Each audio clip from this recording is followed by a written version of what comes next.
কত নম্বর ক্লাস? এটা 2 নম্বর ক্লাস না? হ্যাঁ স্যার।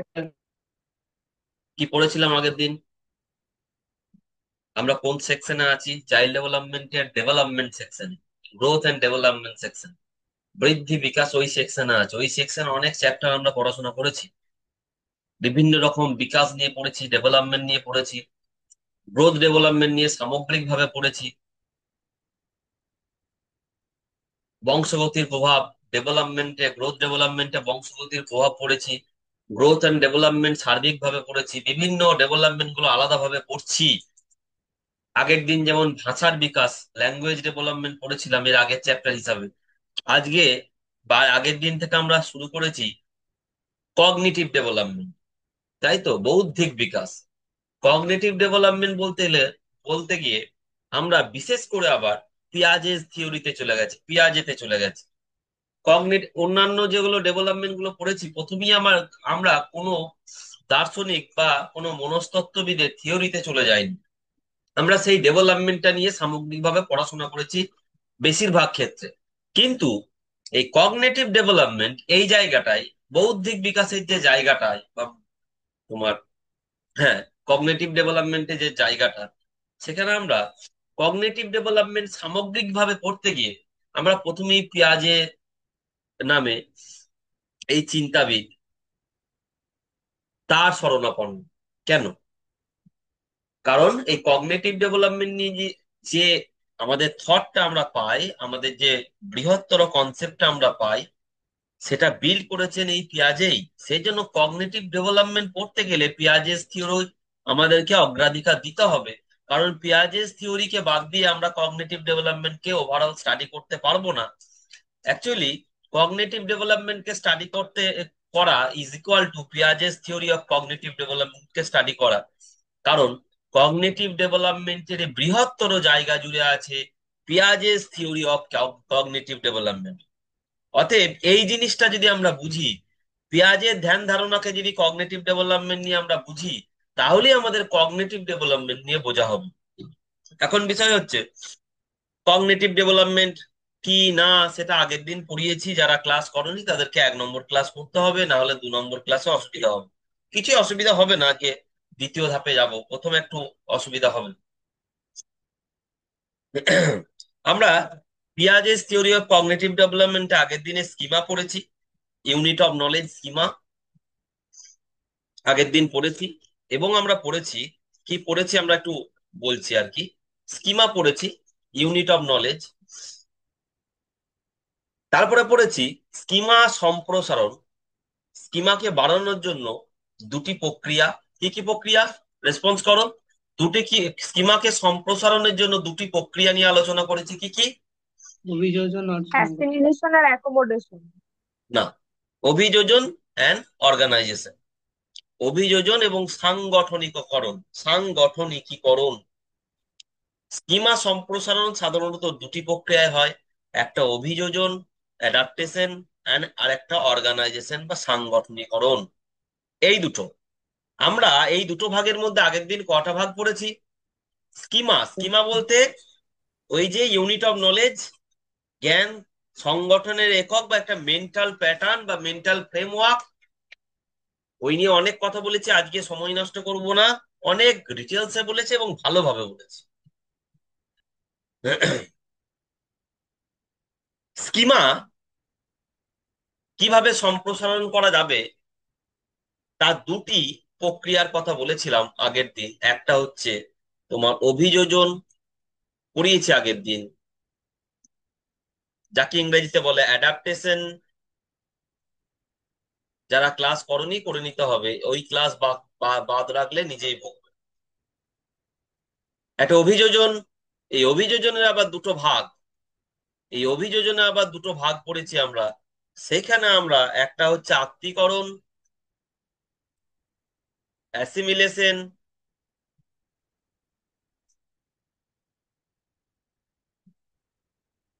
এবং সাংগঠনিকীকরণ। স্যার সহযোজন তো। অভিযোজন স্যার। দুঃখিত, সাংগঠনিকরণ ভুল করে লিখে ফেলাম অন্যমনস্ক হয়ে। সহযোজন বা অ্যাকোমোডেশন। 2 নম্বরটা হচ্ছে আমাদের যেটা বলছিলাম অর্গানাইজেশন, একদম সহজ, নিশ্চিত। অ্যাকোমোডেশন। আর একটা হচ্ছে স্কিমা সম্প্রসারণের, একটু আগে আমরা বললাম স্কিমা সম্প্রসারণের হচ্ছে আমাদের দুটি প্রক্রিয়া, একটা হচ্ছে অভিযোজন অ্যাডাপ্টেশন, আর একটা হচ্ছে সাংগঠনিকীকরণ।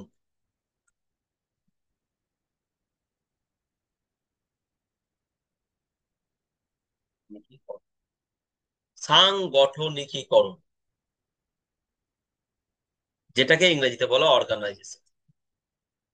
আমরা আগের দিন স্কিমা সম্প্রসারণের দুটো প্রক্রিয়ার মধ্যে কোন প্রক্রিয়াটা পড়েছি? রেসপন্স করো।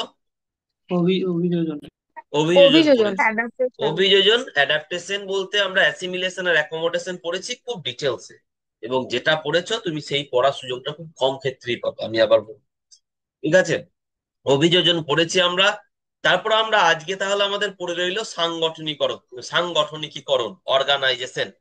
ঠিক আছে, এই জিনিসটা ভুললে চলবে না। ঠিক আছে, এই ছবিটা ভুললে চলবে না। কি স্কিমা সম্প্রসারণের দুটো প্রক্রিয়া। স্কিমা কি?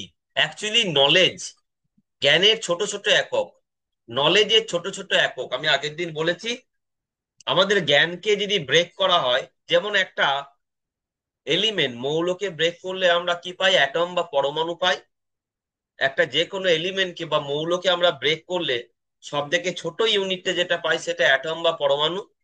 সেরকম তোমার জ্ঞান, ধরো তোমার পাহাড় নিয়ে একটা জ্ঞান আছে, নলেজ আছে, তোমার রিভার নিয়ে একটা নলেজ আছে। ওই যে পাহাড়ের জ্ঞানকে, তোমার পাহাড় নিয়ে যা নলেজ আছে সেটাকে যদি ছোট ছোট টুকরোতে ভেঙে দেওয়া হয়, তাহলে এক একটা টুকরো যেটা বেরিয়ে আসবে তার নামই হচ্ছে স্কিমা। অনেক স্কিমা নিয়ে আমাদের একটা ধারণা তৈরি হয়। পাহাড় নিয়ে যে আমাদের ধারণা তৈরি হয়েছে বা নলেজ তৈরি হয়েছে, সেটা বহু স্কিমার সমষ্টি, পাহাড় সংক্রান্ত বহু স্কিমার সমষ্টি। তোমার বাঘ নিয়ে যে স্কিমা তৈরি হয়েছে, বাঘ নিয়ে যে নলেজ তৈরি হয়েছে, জ্ঞান তৈরি হয়েছে, ধারণা তৈরি হয়েছে, তা বহু স্কিমার সমষ্টি। স্যার কতগুলো স্কিমা নিয়ে আমার বাঘের জ্ঞান তৈরি হয়েছে কেউ বলতে পারবে? বাঘের তোমার যে ধারণা তৈরি হয়েছে, বাঘ সম্পর্কে তোমার যে আইডিয়া তৈরি হয়েছে, নলেজ তৈরি হয়েছে, তার মধ্যে স্যার কতগুলো স্কিমা লুকিয়ে আছে? স্যার আমার বাঘের জ্ঞানকে ভাঙলে কতগুলো স্কিমা খুঁজে পাবো? বলতে পারবে না। ওইগুলোকে আলাদাই করতে পারবে না, সেপারেটই করতে পারবে না। কিছু জিনিসকে তুমি তোমার বোঝার সুবিধার্থে আমরা সেপারেট করি। যেমন আমার বাঘের গায়ের দাগ এরকম হয়, হুম, বাঘের মুখটা এরকম হয়, বাঘের বডি, তার শেপ সাইজ এরকম হয়, এগুলো এক একটা স্কিমা। সবকিছু নিয়ে বাঘের গায়ের কালার এরকম হয়, ঠিক আছে, বাঘের এরকম অ্যাগ্রেসিভ হয়, আক্রমণাত্মক হয়। এই অনেক ছোট ছোট জিনিস একত্রিত হয়ে তবে তোমার বাঘ সম্পর্কে ধারণা হয়েছে। স্যার কতগুলো এরকম ছোট ছোট ধারণা বা স্কিমা একত্রিত হয়েছে কেউ বলতে পারবে না, সব স্কিমাকে আলাদা করাও যায় না। তোমার অজান্তে তোমার মনের মধ্যে গঠন হয়ে যাবে সেই স্কিমাগুলো, এবং সেই স্কিমাগুলো একত্রিত হয়েই নলেজ। যাই হোক, স্কিমা কি নিয়ে আমি একটু দু এক লাইন বললাম, যেটা আগের দিন ডিটেলে বলেছি, শিখে নিতে হবে। ঠিক আছে, তো এই স্কিমা, ওই যে স্কিমা, তার যে সম্প্রসারণ, তার যে বৃদ্ধি, মানে নলেজের যে ছোট ইউনিট তার যে বৃদ্ধি, তার দুটো প্রক্রিয়া, অভিযোজন আর সাংগঠনিকরণ। অভিযোজন আগের দিন পড়িয়েছি, অত্যন্ত ভালোভাবে পড়িয়েছি। আমি নিজেও অত ভালোভাবে জীবনে মানে অ্যাসিস্ট্যান্স কোনো সোর্স থেকে কোনোদিন পাইনি। ঠিক আছে, তোমরা যেটা পাচ্ছ, এবং এগুলো পাওয়াও যায় না, আমি খুব ভালোভাবে দেখেছি। এইগুলো নিয়ে খুব ধারণা তুমি বইগুলোতেও পাবে না। একটা মানে ধারণা মানে কি, ইনফরমেশন আলাদা ব্যাপার, মানে একটা ইন্টিগ্রেটেড থট তুমি পাবে না। খাপছাড়া খাপছাড়া বই পড়তে গিয়ে অসুবিধা।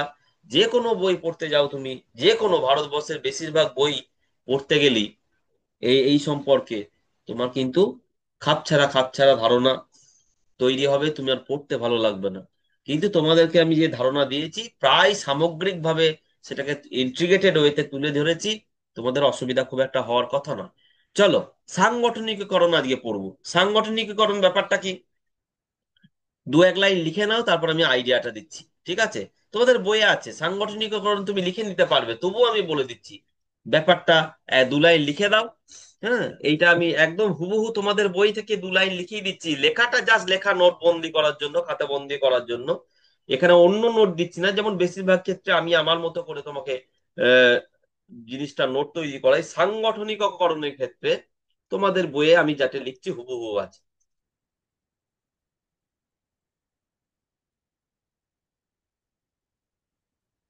অর্গানাইজেশন, এই ব্যাপারটা নিয়ে তোমাদেরকে 2 লাইন লিখে দিই, তারপর আইডিয়া দেবো ব্যাপারটা কি। স্কিমা সংগঠিত হয়ে স্কিমা সংগঠিত হয়ে আরো জটিল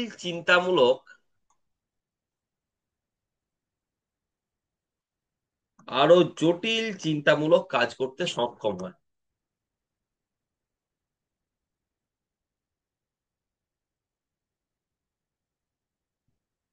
মানে ব্যাপারটা কি? মানে স্কিমা থাকলেই তুমি স্কিমাকে যে ইমপ্লিমেন্ট করতে পারবে, তোমার জ্ঞানের যে ছোট ছোট ইউনিট সেটা তোমার মধ্যে বর্তমান থাকলেই তুমি বাস্তব ক্ষেত্রে তাকে ফ্রুটফুলি কাজে লাগাতে নাও পারতে পারো। স্কিমাকে তুমি যদি ইন্ট্রিগেট না করো, ইন্টার রিলেটেড না করো, একটার সঙ্গে একটাকে উইভিং না করো, বুনন না করো, ঠিক আছে, তাহলে কিন্তু তুমি স্কিমাকে কাজে লাগাতে পারবে না। ধরো স্কিমা, আমি এখানে যা লিখেছি সেটা বলি। মানে এটা লিখে নাও, একই সাংগঠনিকীকরণ বলে, এটা লিখে নাও, একই সাংগঠনিকীকরণ বলে, সাংগঠনিকীকরণ বলে। স্কিমা সংগঠিত হয়ে আরো জটিল চিন্তামূলক কাজ করতে সক্ষম হয়, একেই সাংগঠনিকীকরণ। ধরো তুমি ক্রিকেট খেলছো, আচ্ছা, ক্রিকেট খেলাতে বল তোলা, বল তোলার যে নলেজ, বল তোলার যে স্কিল বা এবিলিটি, বা বল তোলার কাজ করার জন্য যে যে স্কিমা দরকার হয় তৈরি হলো, তুমি বল তুলতে শিখলে। বল তোলার স্কিমা, বল তোলা একটা কাজ, বল তুলে নেওয়া একটা কাজ, পিক করা একটা কাজ। সেই কাজটা করার জন্য, সেই নলেজটা তৈরি হওয়ার জন্য, সেই স্কিলটা তৈরি হওয়ার জন্য অনেক স্কিমা ছোট ছোট তোমার মনের মধ্যে গাঁথা আছে।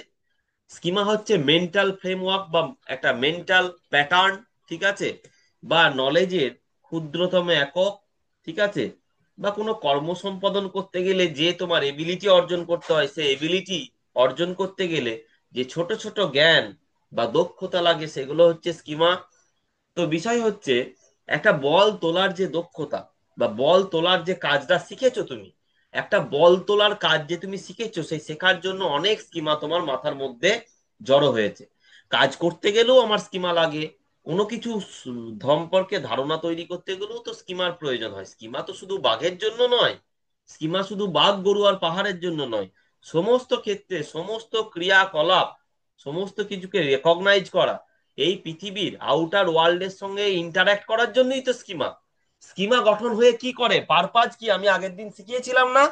স্কিমা গঠনের পারপাজটা কি? স্কিমা কি জন্য তৈরি হলো? আউটার ওয়ার্ল্ডের সঙ্গে ইন্টারঅ্যাক্ট করা, তাই তো? হ্যাঁ কি না, আমি বলেছিলাম কি না? হ্যাঁ না উত্তর দাও। হ্যাঁ স্যার। হ্যাঁ স্যার। হ্যাঁ, তাহলে আউটার ওয়ার্ল্ডের সঙ্গে ইন্টারাকশন মানে শুধু তো পাহাড় দেখা নয় আর নদী দেখা নয় আর পাহাড় চেনা নয়, তুমি সমস্ত ক্রিয়াকলাপ, তোমার অ্যাক্টিভিটি থেকে আরম্ভ করে সবকিছুকে রেকগনাইজ করা, ইন্টারঅ্যাক্ট করা, সবকিছুর জন্যই স্কিমা দরকার। ঠিক আছে, স্কিমা তৈরি হয়েছে তোমার যে কোনো কাজ করার জন্য, তোমার মধ্যে স্কিমা তৈরি হয়েছে, অনেক ছোট ছোট নলেজ একত্রিত হয়ে সেই তুমি কাজটা করতে শিখেছো। এখন বল তোলার কাজ, এই যে সামগ্রিক কাজটা তুমি সম্পাদন করতে পারছো বা সম্পন্ন করতে পারছো, তার জন্য তোমার অনেক স্কিমা তৈরি হয়েছে তোমার ভেতরে। আবার বল যে তোলা এটা একটা কাজ, বল ছোড়া এটা একটা আলাদা কাজ। বল ছোড়া একটা আলাদা কাজ, বল ছোড়া কাজটার জন্য প্রচুর রকমের স্কিমা তোমার ব্রেনের মধ্যে আছে। অনেক স্কিমার সমষ্টি হচ্ছে বল ছোড়ার জ্ঞান। তোমার যে বল ছোড়া ছুটতে তুমি শিখেছো, তার জন্য বহু স্কিমা তোমার মাথার মধ্যে গাঁথা আছে, কিভাবে বল ছুটতে হয় সেটা তোমার অজান্তে। সেগুলোকে সবসময় সেপারেট করা যায় না, হতে পারে 100, হতে পারে 500, 1 লক্ষ স্কিমা তোমার মাথার মধ্যে আছে। একটা বল ছুটতে পারা বা বল ছুটতে শেখা এই কাজটার জন্য অনেক স্কিমা তোমার মাথার মধ্যে আছে। তাহলে বল তোলা একটা আলাদা কাজ, তার জন্য আলাদা স্কিমা গঠন হয়েছে। বল ছোড়া একটা আলাদা কাজ, তার জন্য আলাদা স্কিমা তৈরি হয়েছে। আবার ছোটা একটা আলাদা কাজ, তার জন্য তোমার প্রচুর রকমের স্কিমা তৈরি হয়েছে। তাহলে আমি 3 রকমের কাজ বললাম, এখানে কাজ দিয়েই বলছি তোমাকে, বস্তুর বাইরে বেরিয়ে গিয়ে। ছোট একটা কাজ, ছুটতে শিখেছো, তার জন্য অনেক স্কিমা তোমার মাথার মধ্যে তৈরি হয়েছে। তুমি বল তুলতে শিখেছো, তার জন্য অনেক স্কিমা তোমার মাথার মধ্যে তৈরি হয়েছে।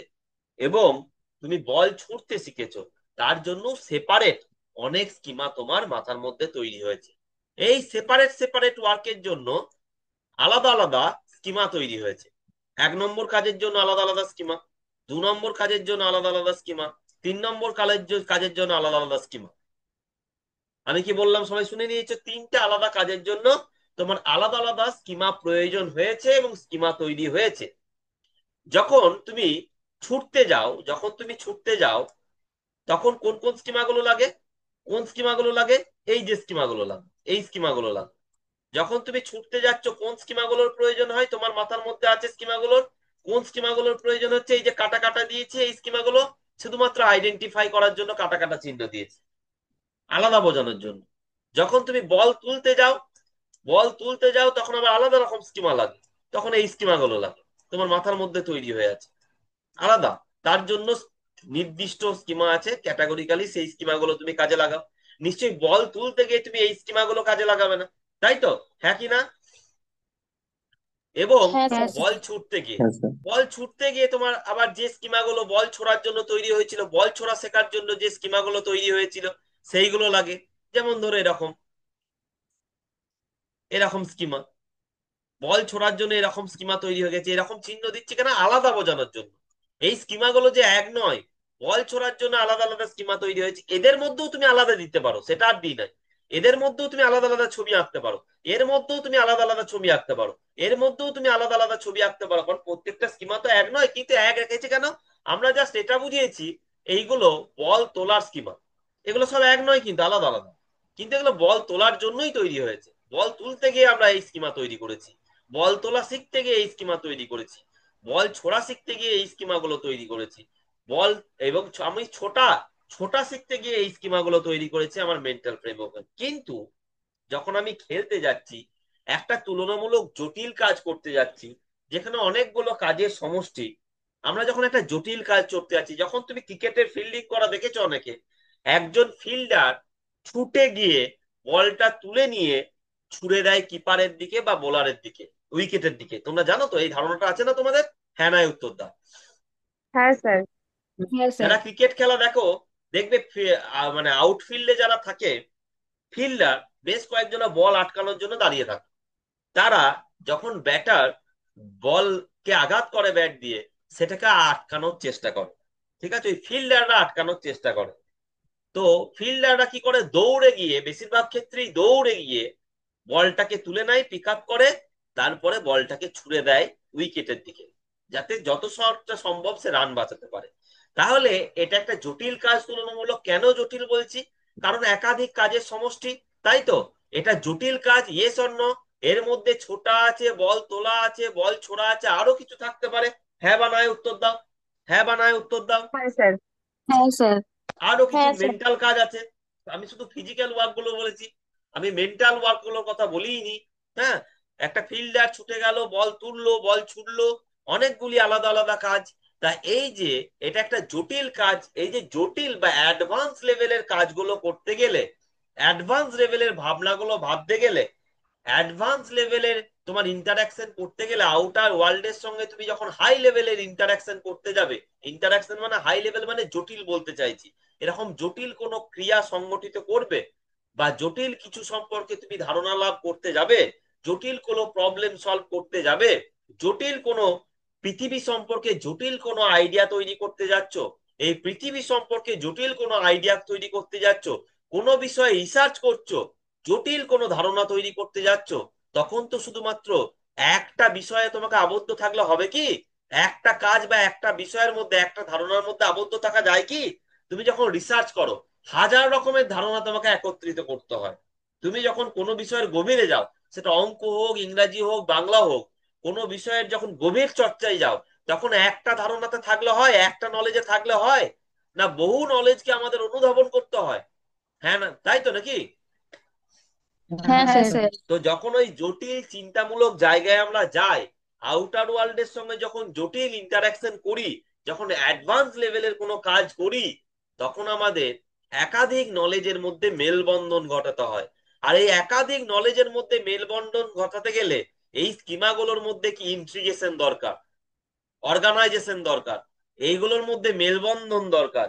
এই যে তুমি ছোটার স্কিমার সঙ্গে বল তোলার স্কিমা এবং তার সঙ্গে বল ছোড়ার স্কিমাকে একত্রিত করছো এবং ছুটে গিয়ে একটা বলকে তুলতে পারছো এবং ছুটতে পারছো, এই যে একাধিক রকমের স্কিমার মেলবন্ধন ঘটাচ্ছ, এটাই হচ্ছে সাংগঠনিকীকরণ, সাংগঠনিকীকরণ। ঠিক আছে?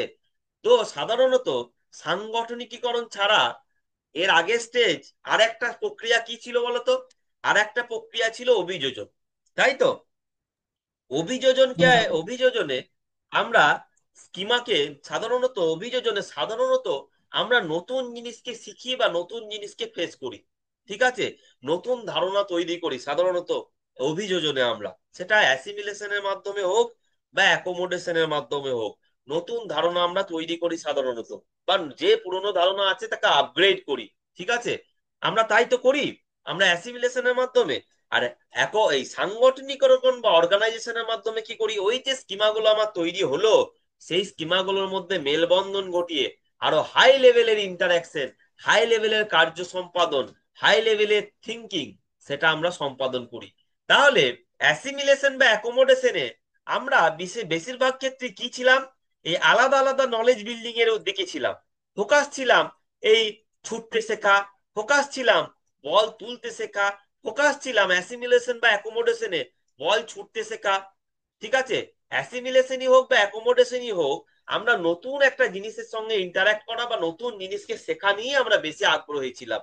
কিন্তু অর্গানাইজেশনে সেই সমস্ত পাঁচটা নতুন জিনিস যে তুমি শিখেছো, পাঁচটা জিনিসের যে স্কিমা তৈরি হয়েছে, সেইগুলোকে একত্রিত করে তুমি যে মেলবন্ধন ঘটিয়ে একটা জটিল কার্য সম্পাদন করতে পারছো, সেটা হচ্ছে অর্গানাইজেশন। তাহলে এটা একটা মেন্টাল ওয়ার্ক মূলত। এই অর্গানাইজেশন বা সাংগঠনিকীকরণ একটা মেন্টাল ওয়ার্ক। এটা হচ্ছে অভিযোজনের উপরের ধাপ বলতে পারি আমরা। সব সময় নয়, সব সময় হয় না অভিযোজনের উপরের ধাপ। ঠিক আছে? কিন্তু ম্যাক্সিমাম সময় এটা ওইটা ওইটা তুমি নেগলেক্ট করো, এখন ওটার মধ্যে যাচ্ছি না, নিয়ে যাচ্ছি না, তোমার কনফিউশন তৈরি হবে। মোট কথা, সাংগঠনিকীকরণ হচ্ছে কি, স্কিমা সংগঠিত হয়ে আরো জটিল চিন্তামূলক কাজ করতে যখন সক্ষম হয়, একই সাংগঠনিকীকরণ মানে এই প্রসেসটাকে। তার মানে স্কিমাগুলোকে আমরা অর্গানাইজ করছি, স্কিমাগুলোর মেলবন্ধন ঘটাচ্ছি। শুধুমাত্র স্কিমা বিল্ড হলে তো হবে না। আমরা ধরো বাঘের ধারণা পেয়েছি, আমরা ধরো বাঘের স্কিমা তৈরি করেছি, আমরা সিংহের স্কিমা তৈরি করেছি, আমরা হরিণের স্কিমা তৈরি করেছি। আমরা যখন হরিণ দেখলাম, হরিণের স্কিমা তৈরি হলো। বাঘ দেখলাম, বাঘের স্কিমা তৈরি হলো। আমরা যখন লায়ন দেখলাম, লায়নের স্কিমা তৈরি হলো। এই যে বাঘ দেখছি, সিংহ দেখছি, হরিণ দেখছি, তার যে স্কিমা তৈরি হলো, সেই স্কিমাগুলোকে ধরো রাত্রে শুয়ে তুমি ভাবছো, একটা কনক্লুশন টানছো, ইনফারেন্স।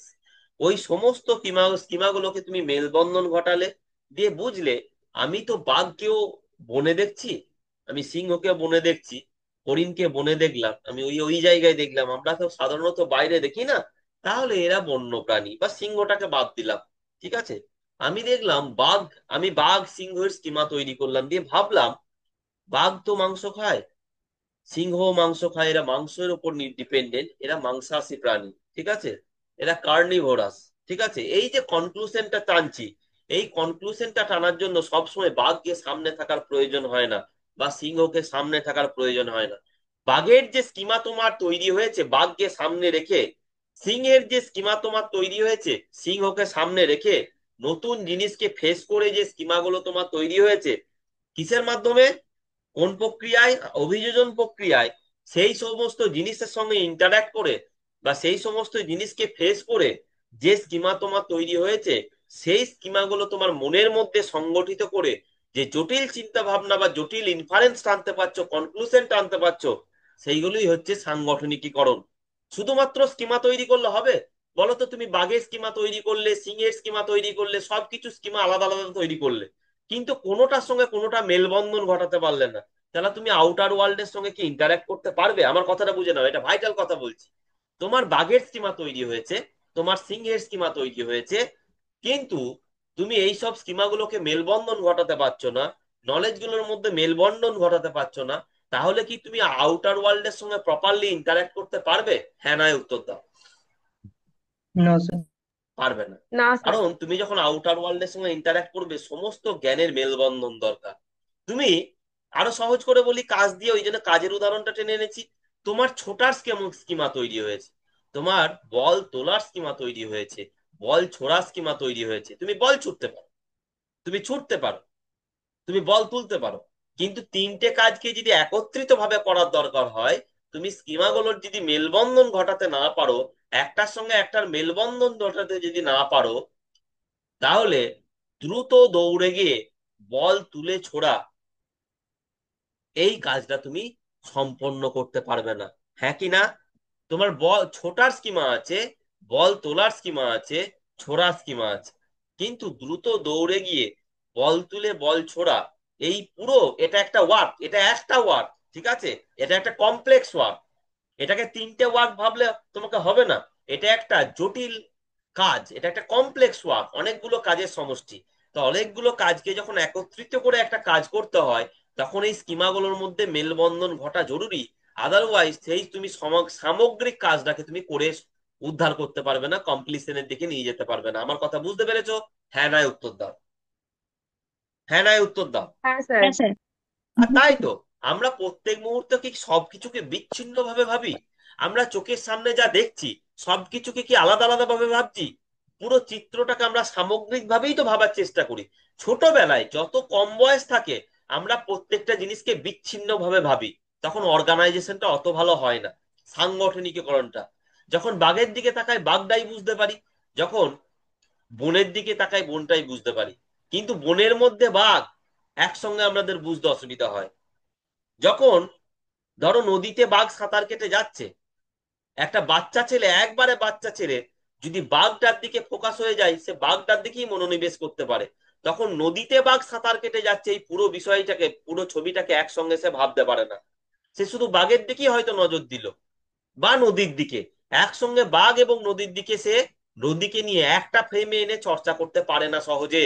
কেন পারে না বলতো? যত কম বয়স একটা বাচ্চা ছেলে একটা নদীতে বাঘ সাঁতার কেটে যাচ্ছে, ঠিক আছে, ওই বিষয়টাকে দেখছে, সে কিন্তু কি করবে, যত কম বয়স 1 বছর 1.5 বছরের ছেলে, তত সে পার্টিকুলার জিনিসের দিকে নজর দেবে, তত সে একদম ক্যাটাগরিক্যাল জিনিসের দিকে নজর দেবে, হয়তো বাঘটার দিকেই সে মনোনিবেশ করবে, নদীটার দিকে পাচ্ছে না, বা নদীর জলটার ঢেউয়ের দিকে সে মনোনিবেশ করতে পারছে, বাঘের দিকে পাচ্ছে না। কিন্তু যত বড় হবে, তুমি সামগ্রিক ছবিটা নিয়ে একসঙ্গে বিচার করতে পারবে। তুমি বিচার করতে পারবে নদী থেকে, এই বন থেকে বাঘটা বেরিয়ে এলো, এবং নদীতে ঝাঁপ দিয়ে সে সাঁতার কেটে ওই পারে যাওয়ার চেষ্টা করছে খাবার খোঁজার জন্য, শিকার ধরার তাগিদে। এই যে পুরো বিষয়টা, পুরো থটটাকে তুমি একত্রিত করে করতে পারলে, এটা একটা বাচ্চা ছেলে পারবে? না, সে শুধু এইটুকু ভাবতে পারবে, বাঘ, একটা বাঘকে দেখছে, সে বাঘ ভাবতে পারবে, তাই নয় কি? হ্যাঁ বা নয় উত্তর দাও। হ্যাঁ স্যার।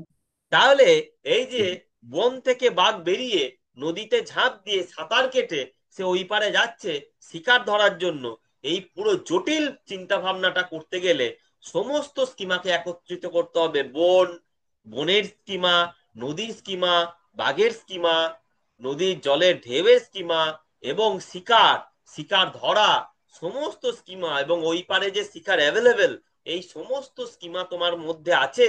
এবং সেইগুলোকে তুমি একটা ছাতার তলায় এনে ভাবতে পারলে, তার জন্য তুমি একটা কনক্লুশনও টানতে পারলে যে নদীটাকে, বাঘটা কেন নদীতে ঝাঁপ দিল বন থেকে, এবং কি করতে চাইছে, এই পুরো কনক্লুশন টানতে গেলে, ধরো তোমাকে আমি বললাম, ভালো করে শুনে নাও, এইটাই সব থেকে জরুরি, যেটা তুমি বইয়ে পাবে না। সাংগঠনিকীকরণ নিয়ে এই দুটো লাইন পাবে, কিন্তু বিষয়টা তুমি, আমি যে এত কথা বলছি এইসব কিচ্ছু পাবে না। এইটাই তোমার একটা ইন্টিগ্রেটেড থট তৈরি করবে সাংগঠনিকীকরণ কি। আমার কথাগুলো শুনতে হবে তার জন্য। যে কি, তোমাকে আমি বললাম যে দেখো এই চিত্র, তুমি দেখলে একটা বন থেকে বাঘ বেরোলো, ধরো তুমি ছবিতে দেখলে বা বাস্তবে দেখলে, তোমাকে দেখালাম বন থেকে বাঘ বেরিয়ে নদীতে ঝাঁপ দিল, ওই পারে চলে গেল, তোমাকে বললো কেন হলো এইসব ঘটনাগুলো, তুমি কি বুঝলে? তুমি বলবে হ্যাঁ, বন থেকে বেরিয়ে নদীতে বাঘ ঝাঁপ দিল, বাঘ তো সাঁতার কেটে নদী পেরোতে পারে, এবং সে ওই পারে যাওয়ার কারণই হচ্ছে শিকার ধরা। হয়তো বনে শিকারের অপ্রতুলতা, মানে অতটা শিকার নাই, স্কারসিটি, তার খাবার পাচ্ছে না বলে সে ওই পারে যা গেল হয়তো। ঠিক আছে, এই সময় এই যে তুমি কনক্লুশনটা টানতে পারলে যে কেন বাঘ নদীতে ঝাঁপ দিয়ে ওই পারে গেল, একটা বাচ্চা ছেলে যখন এই ঘটনাটা বাচ্চা ছেলেকে দেখাবো, সেই সব ভাববে? ভাবতে পারবে তোমার মতো? হ্যাঁ না উত্তর দাও। না স্যার। না স্যার। কিন্তু সে হয়তো বাঘকে চিনতে পারবে, সে হয়তো আইসোলেটেডলি বনটাকেও চিনতে পারতে পারে, বা নদীটাকে, বা নাও পারতে পারে। হয়তো বাঘের স্কিমা তার তৈরি হয়েছে, এবং বন জঙ্গলের স্কিমা তার তৈরি হয়েছে, বড় জোর সে বাঘটাকে দেখলো এবং বন জঙ্গলটাকে দেখলো, বুঝলো বন থেকে বাঘ বেরোলো। ঠিক আছে, বা নদীর জলে যাচ্ছে, এইটুকু সে দেখছে। কারণ বাঘকে চিনতে পারছে, কারণ বাঘের সম্পর্কে তার স্কিমা তৈরি হয়ে আছে। নদীকে চিনতে পারলো হয়তো, নদীর সম্পর্কে তার স্কিমা তৈরি হয়েছে, সে নদীতে বাঘ এটুকু দেখলো। কিন্তু কেন, কি জন্য এই কনক্লুশন সে টানতে পারবে না?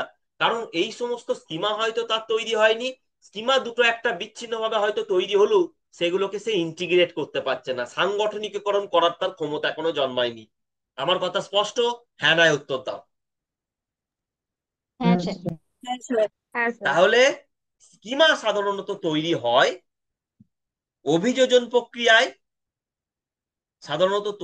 অভিযোজন প্রক্রিয়ায়, মানে অ্যাসিমিলেশনের এবং অ্যাকোমোডেশনের মাধ্যমে।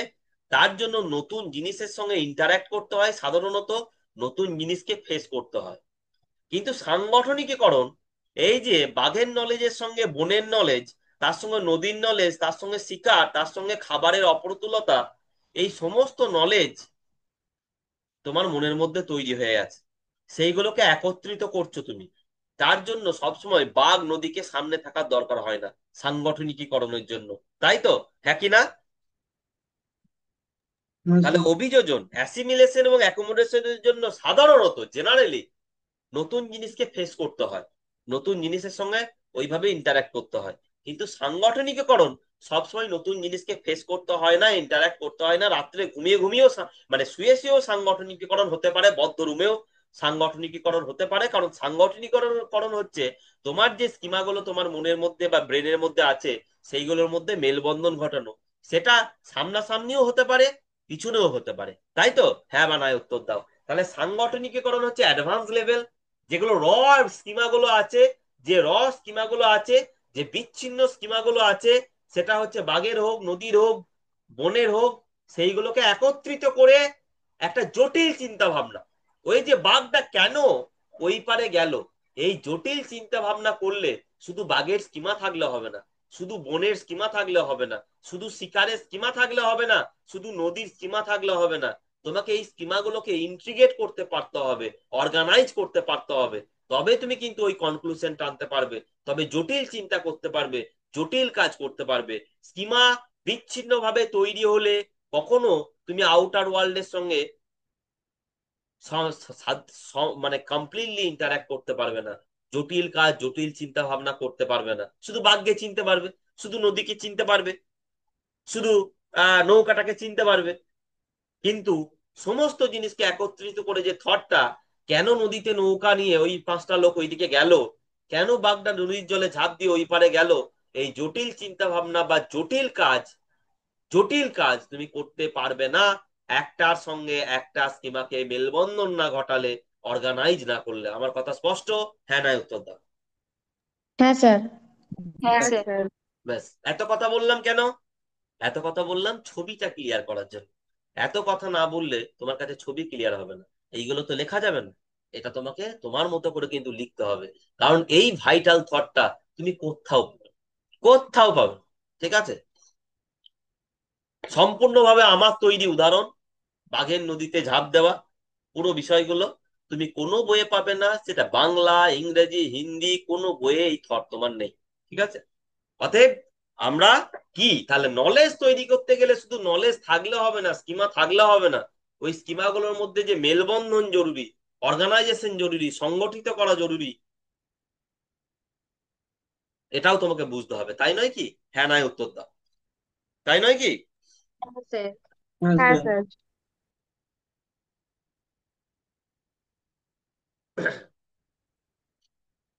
চলো, এরপর আমরা কোথায় চলে যাব?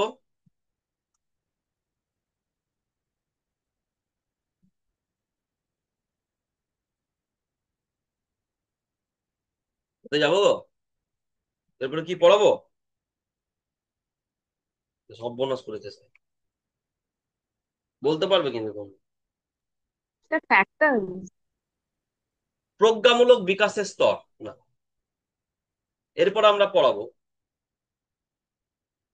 স্টেজ অফ কগনিটিভ ডেভেলপমেন্টে যাব। আমরা স্কিমাতে গেলাম, নলেজ দিয়ে গেলাম। এরপরে নলেজ কি করে বিল্ড হয়, কগনিটিভ ডেভেলপমেন্ট কি করে হয়, ঠিক আছে? কারণ আমার কগনিটিভ ডেভেলপমেন্ট এবং স্কিমা এবং নলেজ একে অপরের সঙ্গে অঙ্গাঙ্গি ভাবে জড়িয়ে আছে। এরপরে যাব, আমরা অন্য জায়গায় চলে যাচ্ছি। প্রথমে তোমরা কি কোথায় গেলে? প্রথমে তোমরা স্কিমা নিয়ে ধারণা তৈরি হলো তোমাদের, স্কিমা কি না কি এসব নিয়ে, ঠিক আছে? আত্মীকরণ, সহযোজন, সাংগঠনিকীকরণ তোমরা জানলে। এরপর আমরা একটা অন্য জায়গায় চলে যাব, একটা আইসোলেটেড জায়গায়। প্রজ্ঞামূলক বিকাশ, স্টেজ অফ কগনিটিভ ডেভেলপমেন্ট। আমরা কিন্তু পড়ছি কগনিটিভ ডেভেলপমেন্ট নিয়ে, প্রজ্ঞার বিকাশ নিয়ে, ঠিক আছে?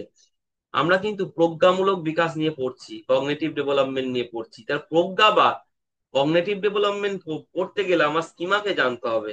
উইদাউট স্কিমা প্রজ্ঞা কি করে তৈরি হবে, ঠিক আছে? উইদাউট স্কিমা আমাদের কগনিটিভ ডেভেলপমেন্ট হবে না। ওই জন্যই কগনিটিভ ডেভেলপমেন্ট করতে গিয়ে আমাদেরকে স্কিমা পড়তে হলো, আত্মীকরণ করতে হলো, সহযোজন, সাংগঠনিকীকরণ। এরপর আমরা যে জায়গাটায়, কোর জায়গাটায় আছি, প্রজ্ঞামূলক বিকাশ, সেই জায়গাটায় আবার ঢুকে যাচ্ছি। কারণ প্রজ্ঞামূলক বিকাশ পড়ার জন্য আমাদের স্কিমাটা পড়া দরকার ছিল।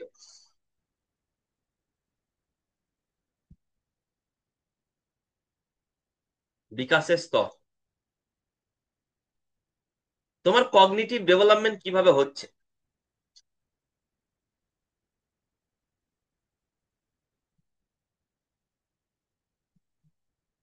Stage of cognitive development, stages of cognitive development, খুব ভাইটাল জায়গা। কারো ক্লিয়ার থট আছে এইসব নিয়ে, এটা নিয়ে, এই প্রক্রিয়াগুলো নিয়ে ক্লিয়ার থট আছে কারোর? ইন্টিগ্রেটেড ওয়েতে, বিচ্ছিন্ন ভাবে জ্ঞান নিলে হবে না। জ্ঞান, জ্ঞানের ইন্টিগ্রেশন দরকার। এই যে যেমন অর্গানাইজেশন, ওই আলাদা আলাদা স্তরকে শুধু মুখস্থ করেছো, যে দু চারটে তাদের ক্যারেক্টার জানো, ওটা কিন্তু শেখা নয়। শেখার মধ্যে একটা ইন্টিগ্রেশন থাকবে। দেখবে আমি শেখাটাকে ইন্টিগ্রেট করার জন্য আমি আবার প্রথম থেকে শুরু করি। যখন শুরু করি, আমরা এখন ডেভেলপমেন্টের জায়গায়, গ্রোথ এন্ড ডেভেলপমেন্ট সেকশনে আছি। আমি এই জিনিস পড়েছি, আজকেই পড়েছি, এবং এখন কি পড়ছি সেটা কিভাবে আজকের চ্যাপ্টারের সঙ্গে সম্পর্কযুক্ত, এই বিষয়টা বুঝতে হবে। ওভারঅল একটা সম্পর্ক তৈরি করতে হবে। না হলে এই প্রজ্ঞামূলক বিকাশের চারটে স্তর মুখস্থ করেছি, চারটে স্তরের কিছু বৈশিষ্ট্য মুখস্থ করেছি, কিন্তু অন্য সঙ্গে এর লিঙ্কেজ তৈরি করতে পারছি না, ব্যাপারগুলোর মধ্যে, স্তরগুলোর মধ্যে লিঙ্কেজ তৈরি করতে পারছি না, তাহলে কিন্তু শেখাটা কমপ্লিট নয়। জ্ঞান বিকাশের স্তর কিভাবে, একটা শিশু থেকে তুমি যখন বড় হচ্ছ। আচ্ছা, আমি একটু সাংগঠনিকীকরণ নিয়ে একটা লাইন বলে দিই। ওই যে সাংগঠনিকীকরণ করলে, সাংগঠনিকীকরণে তাহলে বেশিরভাগটা কিন্তু ম্যাচিওর এজে সাংগঠনিকীকরণ বেশি করতে, তুমি যত বড় হবে তোমার সাংগঠনিকীকরণ তত ঘটবে, তাই নয় কি? ওটা বলতে হয় না, তোমরা বুঝতে পারছো আমি বলেছি, তাই নয় কি? হ্যাঁ না উত্তর দাও। ছোট বয়সে হ্যাঁ স্যার। স্কিমাগুলো অত বেশি তুমি কি করতে পারবে না, রিলেট করতে পারবে না। তুমি জটিল চিন্তা করতে পারবে না, জটিল কাজ ছোট বয়সে করতে পারবে না। কারণ স্কিমাগুলোর মেলবন্ধন বা অর্গানাইজ স্কিমাগুলোকে তুমি করতে পারবে না, করা পসিবল নয়। যত বড় হবে তোমার যত স্কিমা আছে তাদের মেলবন্ধন ভালোভাবে ঘটাতে পারবে। যত ভালো মেলবন্ধন ঘটাতে পারবে তোমার স্কিমার, তত বেশি তুমি সাকসেস, তত বেশি তুমি জটিল চিন্তা ভাবনা করতে পারবে, অ্যাবস্ট্রাক্ট থিঙ্কিং এ যেতে পারবে, ঠিক আছে, লজিক্যাল থিঙ্কিং এ যেতে পারবে, প্রবলেম সলভ করতে পারবে। যত স্কিমাকে তুমি অর্গানাইজ করতে পারবে, একত্রিত করতে পারবে। চলো, ওয়েট,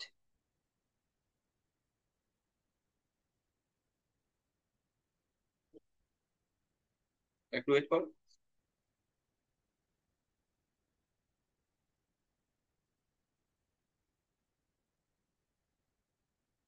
আমি একটু ভেরিফাই করে নিচ্ছি আমার মনে, আমি অর্গানাইজেশন নিয়ে কিছু গুরুত্বপূর্ণ পয়েন্ট বাদ দিলাম কিনা, একটু ভেবে নিচ্ছি।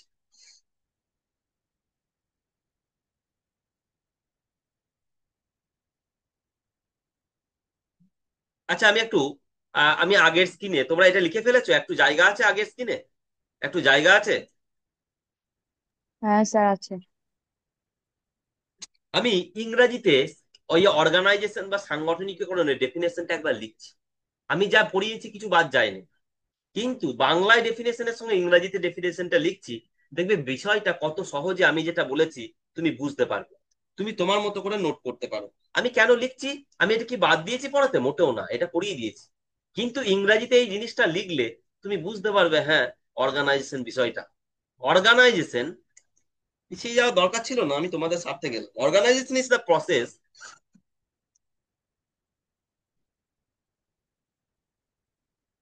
by which চিলড্রেন, চিলড্রেন হতে পারে যে কেউ হতে পারে, ঠিক আছে, আমরা চিলড্রেন নিয়ে পড়ছি বলে চিলড্রেন লিখছি। Combine and arrange,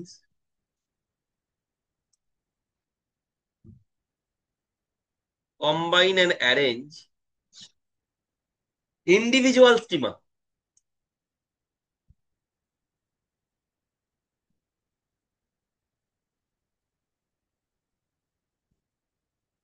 into more complex, into more complex and interconnected system of thought।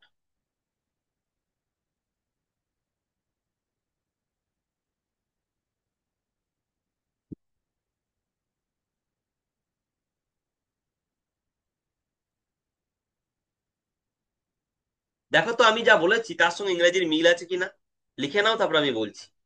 এই এই কয়েকটা লাইন অর্গানাইজেশন সম্পর্কে তোমাকে আমি যা বলেছি এবং অর্গানাইজেশন সম্পর্কে একটা কংক্রিট আইডিয়া দেবে। দেখো তো লিখে ফেলেছো? সবাই লিখে ফেলেছো? হ্যাঁ স্যার। আচ্ছা আমি যা বলেছি তাই লেখা আছে, অর্গানাইজেশন ইজ দ্য প্রসেস, এটা একটা প্রক্রিয়া বা পদ্ধতি যার মাধ্যমে কি করে চিলড্রেন তার ইন্ডিভিজুয়াল স্কিমাগুলোকে, আলাদা আলাদা স্কিমাগুলোকে কম্বাইনের অ্যারেঞ্জ করে, মানে একত্রিত করে এবং সুসজ্জিত করে, যার পরে যেটাকে প্রয়োজন বা যেটাকে এক কথায় কি বলে, সাংগঠনিকীকরণ, কম্বাইন এন্ড অ্যারেঞ্জ, একত্রিত করা এবং খাপে খাপে বসানো আর কি, সুসজ্জিত করা। কেন করে? ইন্ডিভিজুয়াল স্কিমাগুলোকে কম্বাইন কেন করে এবং অ্যারেঞ্জ কেন করে?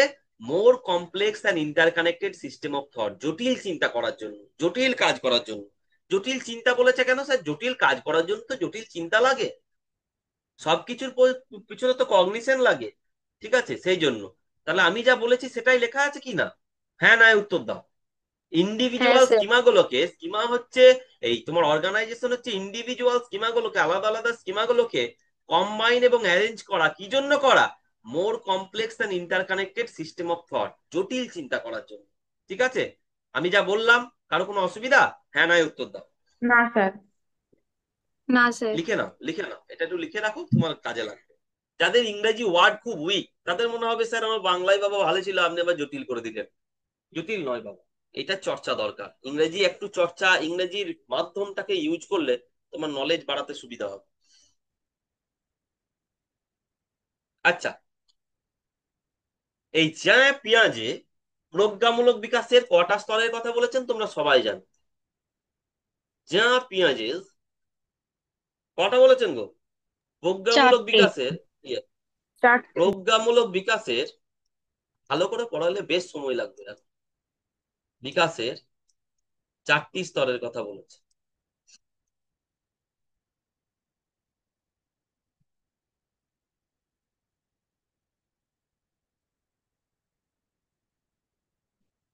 এক,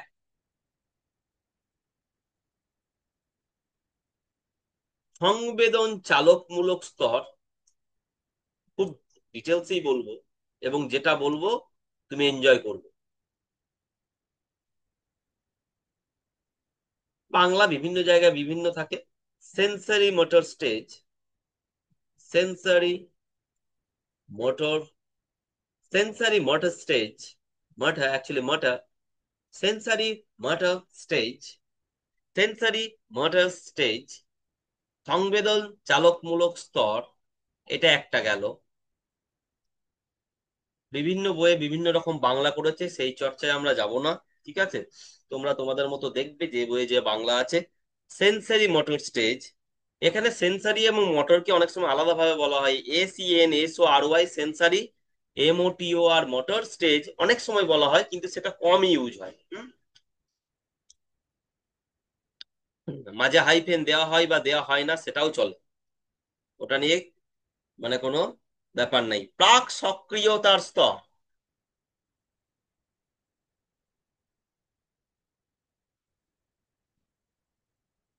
এই নাম সবাই জানে, সব বই পাবে, কিন্তু কনসেপ্ট পাবে না, যেটা আমি দেবো। Pre operational stage.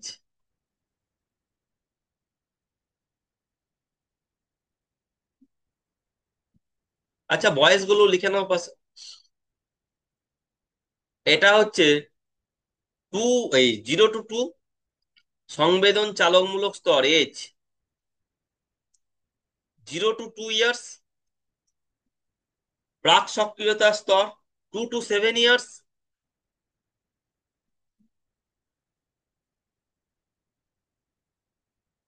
মূর্ত সক্রিয়তার স্তর,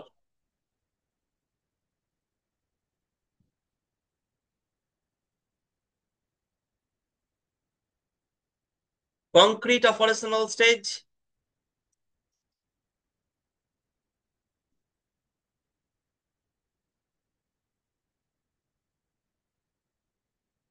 তোমার 7 to 11।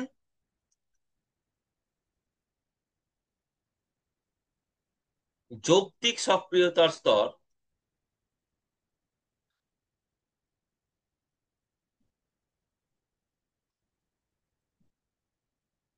Formal operational stage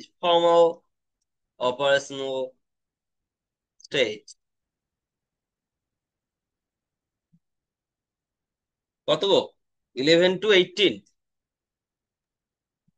years. ঠিক আছে, মোটামুটি এজ লিখলাম।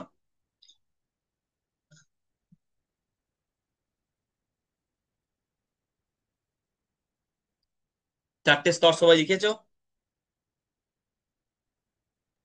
হ্যাঁ হ্যাঁ স্যার। স্যার। মানে কিভাবে আমাদের প্রজ্ঞা বা কগনিটিভ ডেভেলপমেন্ট হচ্ছে,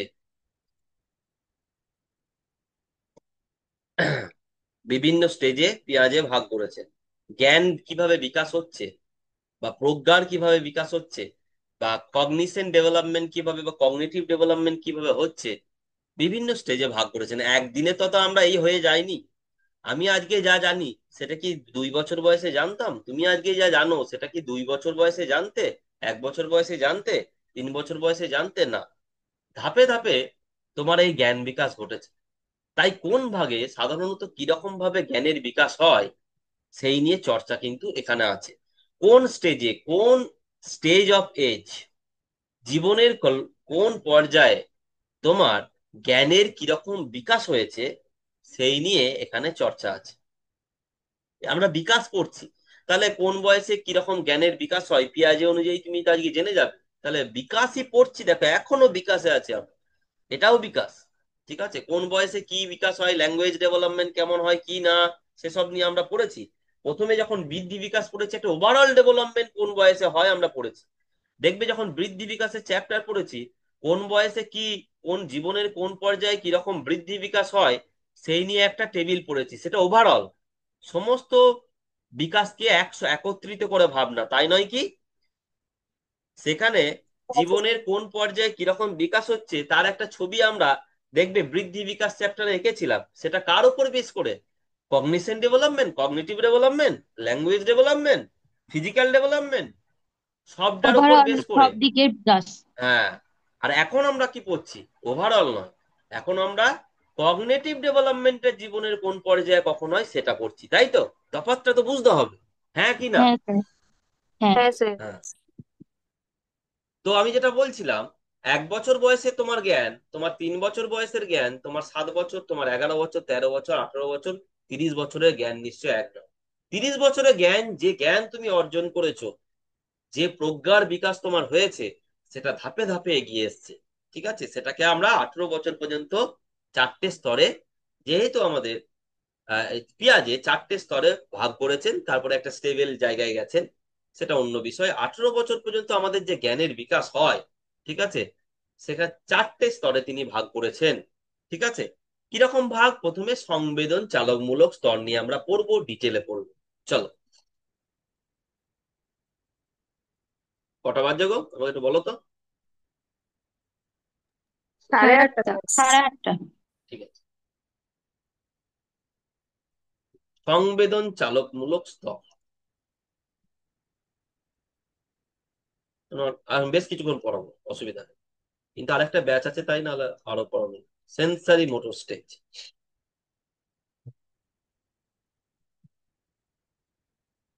সেন্সারি মোটর স্টেজ।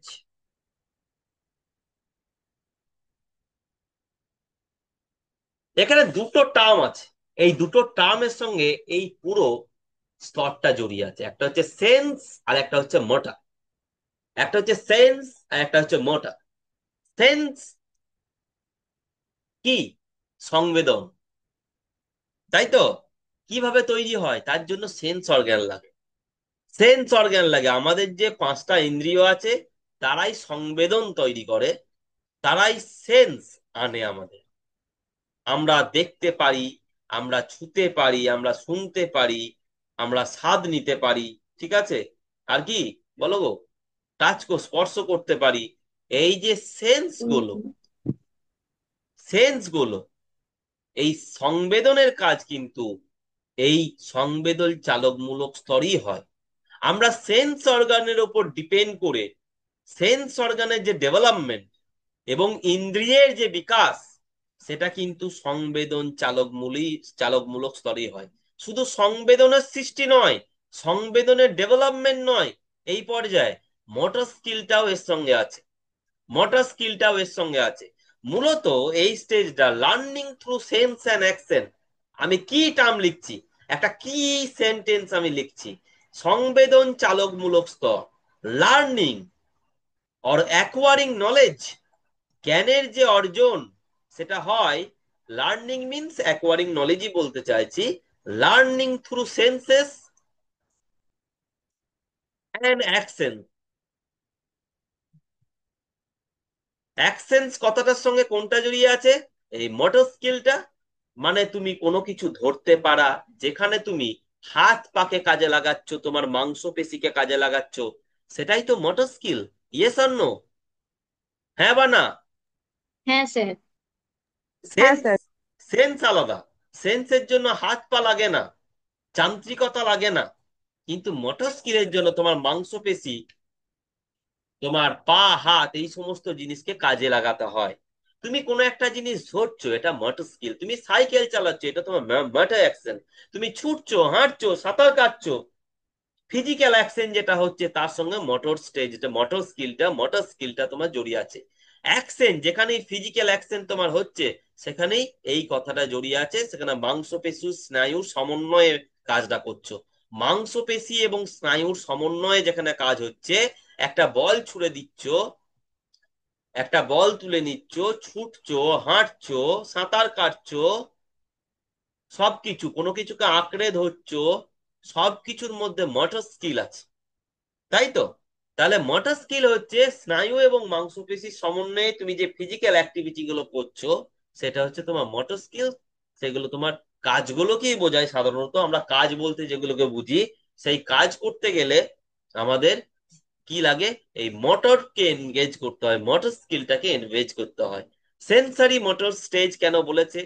এখানে সেন্স অ্যান্ড অ্যাকশন দুটোই জড়িয়ে আছে। সেন্স অ্যাকশন দুটোই জড়িয়ে আছে কেন? সেন্স অ্যাকশন দুটোই জড়িয়ে আছে কেন? সেন্সটা কি? সেন্স হচ্ছে চোখ দিয়ে কোনো কিছু দেখছো, কান দিয়ে কোনো কিছু শুনছো, এটা কি মোটর অ্যাকশন? আচ্ছা, তুমি শুয়ে শুয়ে কান দিয়ে কোনো কিছু শুনছো, চোখ দিয়ে কোনো কিছু দেখছো, এটা কি মোটর অ্যাকশন? না। না স্যার, সেন্স। হাত বাড়াচ্ছ মোটর অ্যাকশন, কিন্তু টাচটা মোটর অ্যাকশন নয়। স্পর্শের যে অনুভূতি, স্পর্শ একটা অনুভূতি, কোনো কাজ নয়, তাই তো? তা স্পর্শ করতে গেলে হ্যাঁ হাত স্যার। পা বাড়াতে হয়, হাত পা বাড়ানোটা মোটর অ্যাকশন, কিন্তু স্পর্শটা কিন্তু একটা অনুভূতি, ঠিক আছে? সেন্স। তাহলে সেন্স এন্ড মোটর, এই দুটো সমন্বয়ে কিন্তু এই এই স্টেজে তুমি শিখছো সংবেদন চালকমূলক স্তর। এখানে তুমি শিখছো কিন্তু দুটো জিনিসের কম্বিনেশনে। একটা হচ্ছে পঞ্চ ইন্দ্রিয়কে ইনভলভ করছো, তার সঙ্গে তোমার মোটর স্কিলটাকে ইনভলভ করছো। তোমার পঞ্চ ইন্দ্রিয়কে ইনভলভ করছো, তার সঙ্গে তুমি মোটর স্কিলটাকে ইনভলভ করছো। তুমি কোনো কোনো একটা খেলনাকে পাওয়ার তোমার ইচ্ছা হয়েছে, তুমি হাত দিয়ে ধরছো, এটা তোমার মোটর স্কিল। এবং খেলনাটাকে তুমি টাচ করছো, টাচ করে তার শেপ সাইজ নিয়ে চর্চা করছো, বুঝছো। একটা বাচ্চা ছেলে কিভাবে শেখে? দুটো উপায়ে শেখে, শুনে নাও। এই স্টেজে একটা বাচ্চা ছেলে দুটো উপায়ে শেখে। একটা হচ্ছে একটা হচ্ছে সেন্স অর্গান, সংবেদনের মাধ্যমে, পঞ্চ ইন্দ্রিয়কে কাজ করিয়ে, যেটা হচ্ছে চোখে দেখে শেখে, কানে শুনে শেখে, হাত দিয়ে স্পর্শ করে শেখে, তোমার স্বাদ নিয়ে শেখে। বহু জিনিসকে মুখে ঢোকায় বাচ্চা ছেলেরা। স্বাদ নিয়ে শেখে, মানে পাঁচটা ইন্দ্রিয়ের যে পাঁচটা কাজ, সেইগুলোকে এনগেজ করে এই পর্যায়ে শেখার জন্য। ব্যাপক এনগেজমেন্ট, পঞ্চ ইন্দ্রিয়ের ব্যাপক এনগেজমেন্টটা শুধুমাত্র পঞ্চ ইন্দ্রিয় এবং মোটর স্কিলের সমন্বয়ে এখানে শেখে। এখানে সে লজিক্যাল থিঙ্কিং করতে পারে না। তুমি যদি একটা বাচ্চাকে বলো তুমি লজিক্যাল থিঙ্কিং করো, তুমি যৌক্তিক চিন্তা করো, তুমি অ্যাবস্ট্রাক্ট থিঙ্কিং করো, চোখের সামনে যা দেখতে পাচ্ছ না তাকে নিয়ে ভাবো, পারবে? সংবেদন চালকমূলক স্তরে একটা বাচ্চা শিশুর সেই শক্তি ডেভেলপমেন্ট হয় না, যেটা সে চোখের সামনে দেখতে পাচ্ছে না, সেটাকে নিয়ে ভাবার বা চিন্তা করার সেই ক্ষমতা তার নাই। তাহলে এই স্টেজে একটা শিশুর কি ক্ষমতা আছে? চোখের সামনে যা দেখছে, পঞ্চ ইন্দ্রিয় দিয়ে যা সেন্স করছে, সেটা সে শিখবে। আর মোটর স্কিলের সম্পর্কে সঙ্গে এই মোটর স্কিল নিয়ে যেভাবে ইন্টারাক্ট করে সে শিখবে। মানে একটা বলকে হাত দিয়ে ধরে সে শিখবে, একটা বইকে টাচ করে সে শিখবে, শাক করে সে শিখবে, গ্র্যাব শাক এইসব ক্রলিং হামাগুড়ি দিয়ে সে শিখবে। মোটর স্কিল দিয়ে সে শিখবে আর পঞ্চ ইন্দ্রিয় দিয়ে শিখবে। এর বাইরে লজিক্যাল থিঙ্কিং বলো অন্য কিছু ভাবে সে শিখতে পারে না। শুনে নাও, এই স্টেজে একটা শিশু চোখের সামনে যা দেখতে পাবে না তাকে নিয়ে ভাবতে পারবে না। এই এই স্টেজে একটা শিশু চোখের সামনে যাকে দেখতে পাবে না, সাধারণত তা নিয়ে ভাবতে পারে না। পঞ্চ ইন্দ্রিয় দিয়ে সেন্স করতে হবে, মূলত চোখের সামনে দেখতে হবেই হবে। পঞ্চ ইন্দ্রিয় দিয়ে সেন্স করে শেখে এবং মোটর স্কিল দিয়ে শেখে। মানে স্যার মোটর স্কিল বলছেন কেন? কারণ হাতে নিয়ে সে তারা শেখে, একটা বলকে টাচ করে সে শেখে, আওয়াজ শুনে সে শেখে। দেখবে বিভিন্ন রকম আওয়াজ শুনে, মায়ের গলার স্বর শুনে সে মাকে চিনতে শেখে। মোট কথা, এই স্টেজে দুটো জিনিসের উপর সে ডিপেন্ডেন্ট শেখার বিষয়ে, নলেজ অ্যাকোয়ারিং এর বিষয়ে দুটো জিনিসের উপর সে ডিপেন্ডেন্ট। একটা হচ্ছে সেন্স অর্গ্যান, আর একটা হচ্ছে তার মোটর স্কিল। মাংস পেশি এবং স্নায়ুর সমন্বয়ে যেসব অ্যাকশন গুলো করতে পারে, কোনো কিছুকে ধরা, কোনো কিছুকে শাক করা, ক্রল করা, ঠিক আছে, এই কাজগুলোকে সে মূলত করতে পারে মোটর অ্যাকশনের মধ্যে একটা বাচ্চা শিশু। তাহলে সে মোটর অ্যাকশন দিয়ে শেখে, কোনো কিছুকে হাতে ধরে শেখে, আর পঞ্চ ইন্দ্রিয় দিয়ে সেন্স করে শেখে, চোখে দেখে, টাচ করে। হাতে ধরে তো পঞ্চ ইন্দ্রিয়কেই কাজে লাগায়। একটা বলকে হাতে ধরলো, সেটা মোটর অ্যাকশন। কিন্তু হাতে ধরার পর এই যে স্পর্শের অনুভব, চোখে দেখা, ঠিক আছে, এই যে ঘটনাগুলো ঘটে, তার জন্য কাকে ইনভলভ করতে হচ্ছে গো? রেসপন্স করো।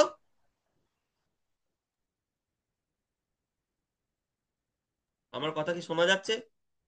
হ্যাঁ স্যার, সেন্সেস। হ্যাঁ স্যার। রেসপন্স করো।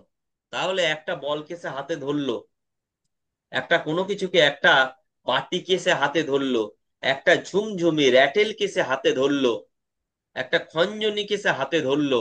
হাতে ধরে কিন্তু জিনিসটাকে সে ফিল করে। কারণ ওই জিনিসটা কেমন, ভারী, হালকা, শক্ত, নরম, কিছুই ধারণা তার নেই। প্রাথমিক পর্যায়ে ওই ধারণাটা তো তৈরি হবে তার। তারপরে সে তো অ্যাবস্ট্রাক্ট থিঙ্কিং করবে।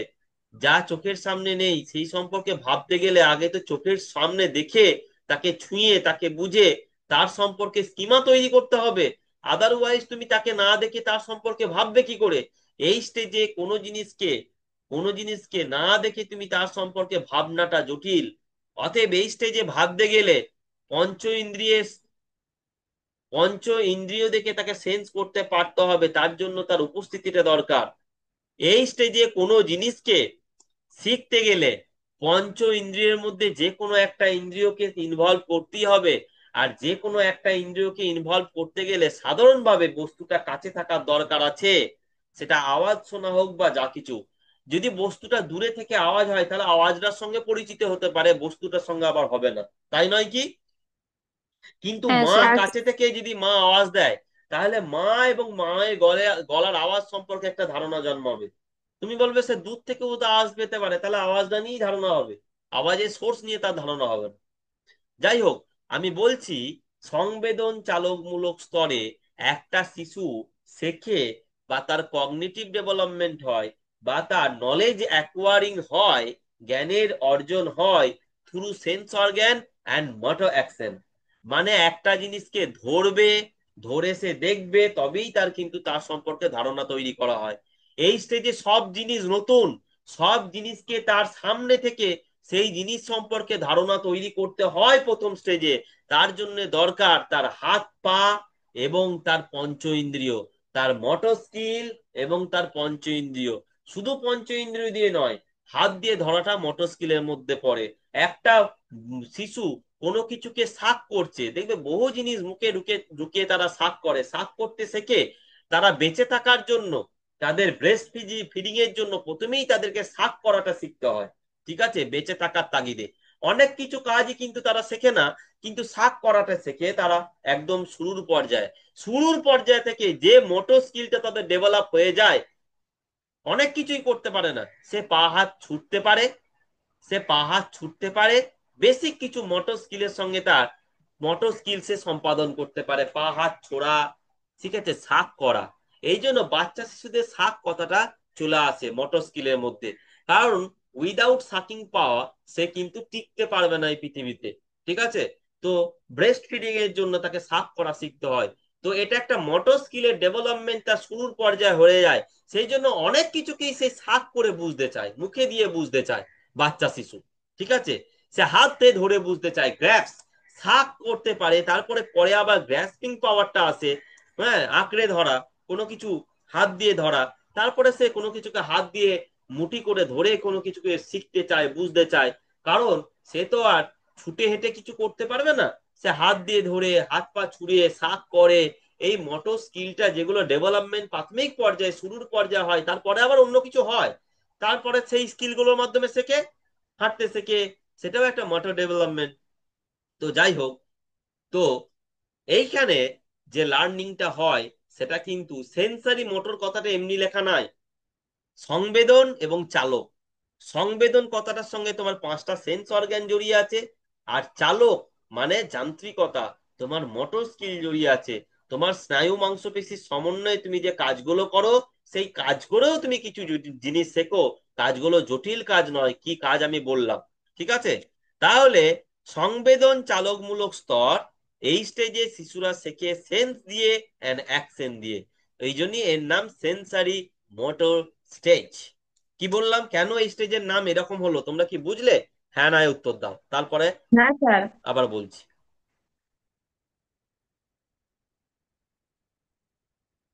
ওয়েট।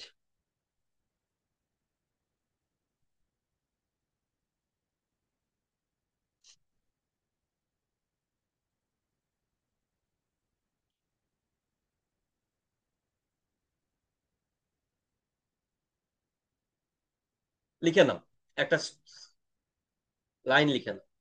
ইন দি স্টেজ, এই পর্যায়ে, বাংলা ইংরেজি একই, যাহা বাংলায় লিখবো তাহাই ইংরেজিতে লিখবো। In the stage, infants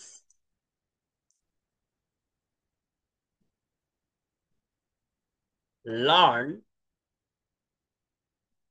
about the world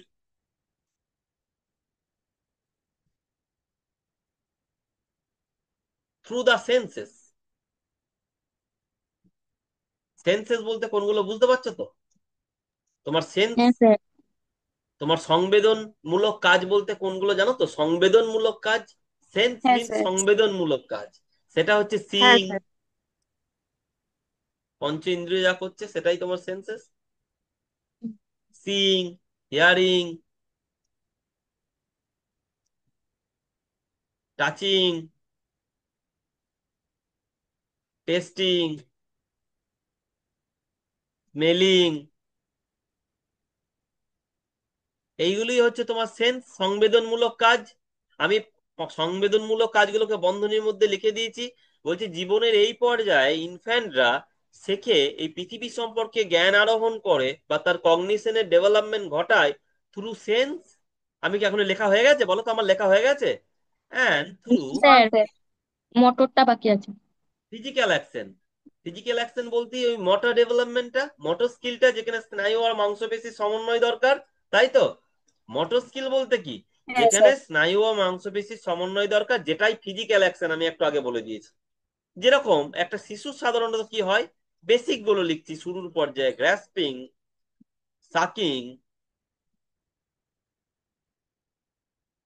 crawling, etcetera. তাহলে এই স্টেজটা সম্পর্কে তোমার ধারণা হয়েছে ব্যাপারটা কি? আমরা কি করি এই স্টেজে? শিশুরা শেষে শেখে দুটো জিনিসের মাধ্যমে। একটা হচ্ছে তার সেন্সেস, সেন্সেসের মধ্যে পাঁচটা সেন্স অর্গানের পাঁচটা কাজের কথা লুকিয়ে আছে, এবং ফিজিক্যাল অ্যাকশন, মোটর স্কিল, যেমন তোমার কোনো কিছুকে আঁকড়ে ধরা, শাক করা, চোষা, ক্রলিং, হামাগুড়ি দেওয়া। এই সমস্ত কাজগুলো, মোটর অ্যাকশন গুলো, ফিজিক্যাল অ্যাকশন গুলো যেগুলো সে করতে পারে, তার মাধ্যমেই শেখে। এবং এই পর্যায়ে শিখতে গেলে বস্তুকে তার সাধারণত নিকটবর্তী হতে হয়, তার সামনে থাকতে হয়, in front of the child থাকতে হয় বা ইনফ্যান্ট। এই পর্যায়ে শেখাটা ঘটে, লার্নিংটা ঘটে কিসে, কিভাবে? বস্তুকে কোথায় থাকতে হয়? তার সামনে থাকতে হয়। কোনো কিছু তার চোখের আড়ালে থাকলে সে কি শিখতে পারে এই পর্যায়ে? হ্যাঁ নয় উত্তর দাও। না স্যার। কারণ কি? তার মানে বস্তু স্থায়িত্ব সম্পর্কে তার ধারণা তখনো তৈরি হয়নি। যা চোখের সামনে নেই, সেই জিনিসের যে অস্তিত্ব আছে সেটা সে জানেই না। কি বললাম শুনলে? হ্যাঁ স্যার। হ্যাঁ স্যার। যে জিনিসকে সে কোনোদিন দেখেনি সেই জিনিসকে ভাববে কি করে? তাহলে এই পর্যায়ে তার যে কোনো শেখা বা জ্ঞান আরোহণ করতে গেলে যা কিছু ঘটে সব কিন্তু সেই বস্তুকে বা সেই ব্যক্তিকে যা কিছু তার চোখের সামনে উপস্থিত থাকতে হবে। আজকের দিনে তুমি কোনো কিছু সম্পর্কে যদি জ্ঞান আরোহণ করতে যাও বা জানতে চাও বা ভাবতে চাও বা লজিক্যাল থিঙ্কিং করতে চাও, তাহলে কি সামনে থাকতে হয়? তোমার সামনে থাকতে হয়? না। রেসপন্স না করো। স্যার। না। না স্যার। কিন্তু এই পর্যায়ে, শুরুর পর্যায়ে 0 থেকে 2, তুমি ভাবো না 2 বছরের শিশু তো না দেখেও ভাবতে পারে? হ্যাঁ ভাবতে পারে তো। 2 আড়াই ভাবতে পারে কেউ। 1 বছর, 10 মাসে, 11 মাসে ভাবতে পারতে পারে, সেটা বিষয় নয়। এটা একটা জেনারেল স্টেজ, ঠিক আছে? তো বিষয় হচ্ছে প্রথম দিকে ভাবতে পারে না, তারপর আস্তে আস্তে সেই ধারণাটা তো বিল্ড হয়। এরকম নয় যে 2 বছর পর্যন্ত সে জানতো না, 2 বছর একদিন হলো আর সে বুঝতে পারলো যে আমার চোখের বাইরে যেসব যা আমার চোখের সামনে যা নেই সেই সব জিনিসেরও অস্তিত্ব আছে। তুমি এরকম কোনোদিন ভাববে না যে 2 বছর পর্যন্ত সে যা চোখের সামনে দেখতে পায় না সেই জিনিসের অস্তিত্ব সম্পর্কে কিচ্ছু জানে না, ভাবতে পারে না। কিন্তু 2 বছর একদিন যেই হলো, সে বুঝতে পারে যে আমার চোখের সামনে এরকম বহু বস্তু নেই যাদের অস্তিত্ব আছে। এরকম কি 2 বছর আর 2 বছর একদিনের হেরফের কি? ব্যাপারটা এরকম নয়। এটা জেনারেল ক্যাটাগরি, একটা জেনারেল স্টেজ একটা। এখানে 2 বছর হলেই হবে, না হলে হবে না, এরকম ব্যাপার নয়। 2-4 মাস এদিক ওদিক ব্যাপারটা থাকে। আমার কথা স্পষ্ট? হ্যাঁ না উত্তর দাও। হ্যাঁ স্যার। হ্যাঁ স্যার। এখানে একটা কথা বলি তোমাকে। এখানে কিন্তু শিশুর এই যে কতগুলো স্টেজ আছে, প্রথম দিকে কিছু রিফ্লেক্স অ্যাকশন দেখতে পাই, ঠিক আছে? একদম বেসিক, ওই যে পা ছোড়ার মতো। তারপর আস্তে আস্তে সেই অ্যাকশন গুলো কিন্তু জটিল হয়। সেই ধাপ নিয়ে তোমাদের পড়ানোর কিন্তু এখানে খুব একটা প্রয়োজন নেই, ঠিক আছে? প্রয়োজন নেই বা দরকার আমি পড়াবো। তো যেটা বলছিলাম, তাহলে এখানে হচ্ছে learning through sense and action, এই জায়গাটায় গেলাম। গুরুত্বপূর্ণ বিষয় হচ্ছে, এরপরে আমরা যাব এই স্টেজে। মোটামুটি যা গুরুত্বপূর্ণ আমি বললাম। হ্যাঁ, এখানে একটা গুরুত্বপূর্ণ ঘটনা ঘটে, coordination of sensory inputs and motor action. এখানে সমন্বয়, সেন্সারি ইনপুট, এই যে সেন্স অর্গানের সঙ্গে মোটর অ্যাকশনের একটা সমন্বয়। কিরকম সমন্বয় স্যার? এই যে সেন্সারি মোটর স্টেজ, সংবেদন চালকমূলক স্তর, এখানে তোমার কোনো অ্যাকশন করতে গেলে, কোনো জ্ঞান আরোহণ করতে গেলে তোমার কিন্তু কোঅর্ডিনেশন দরকার। যেমন একটু আগে স্কিমার কোঅর্ডিনেশন বলছিলাম, এখানেও কিন্তু কোঅর্ডিনেশন হয়। কার সঙ্গে কার কোঅর্ডিনেশন? সেন্সের সঙ্গে এক মোটর অ্যাকশনের। সেন্স অর্গানের সঙ্গে মোটর অ্যাকশনের একটা কোঅর্ডিনেশন দরকার। নাহলে একটা বস্তুকে ধরে একটা বাচ্চা যে ছুড়ে দিচ্ছে, ঠিক আছে, একটা খেলনাকে ধরে যে সরিয়ে দিচ্ছে, এর জন্য মোটর অ্যাকশনটাও আছে, সেন্স অর্গানটাও জড়িয়ে আছে।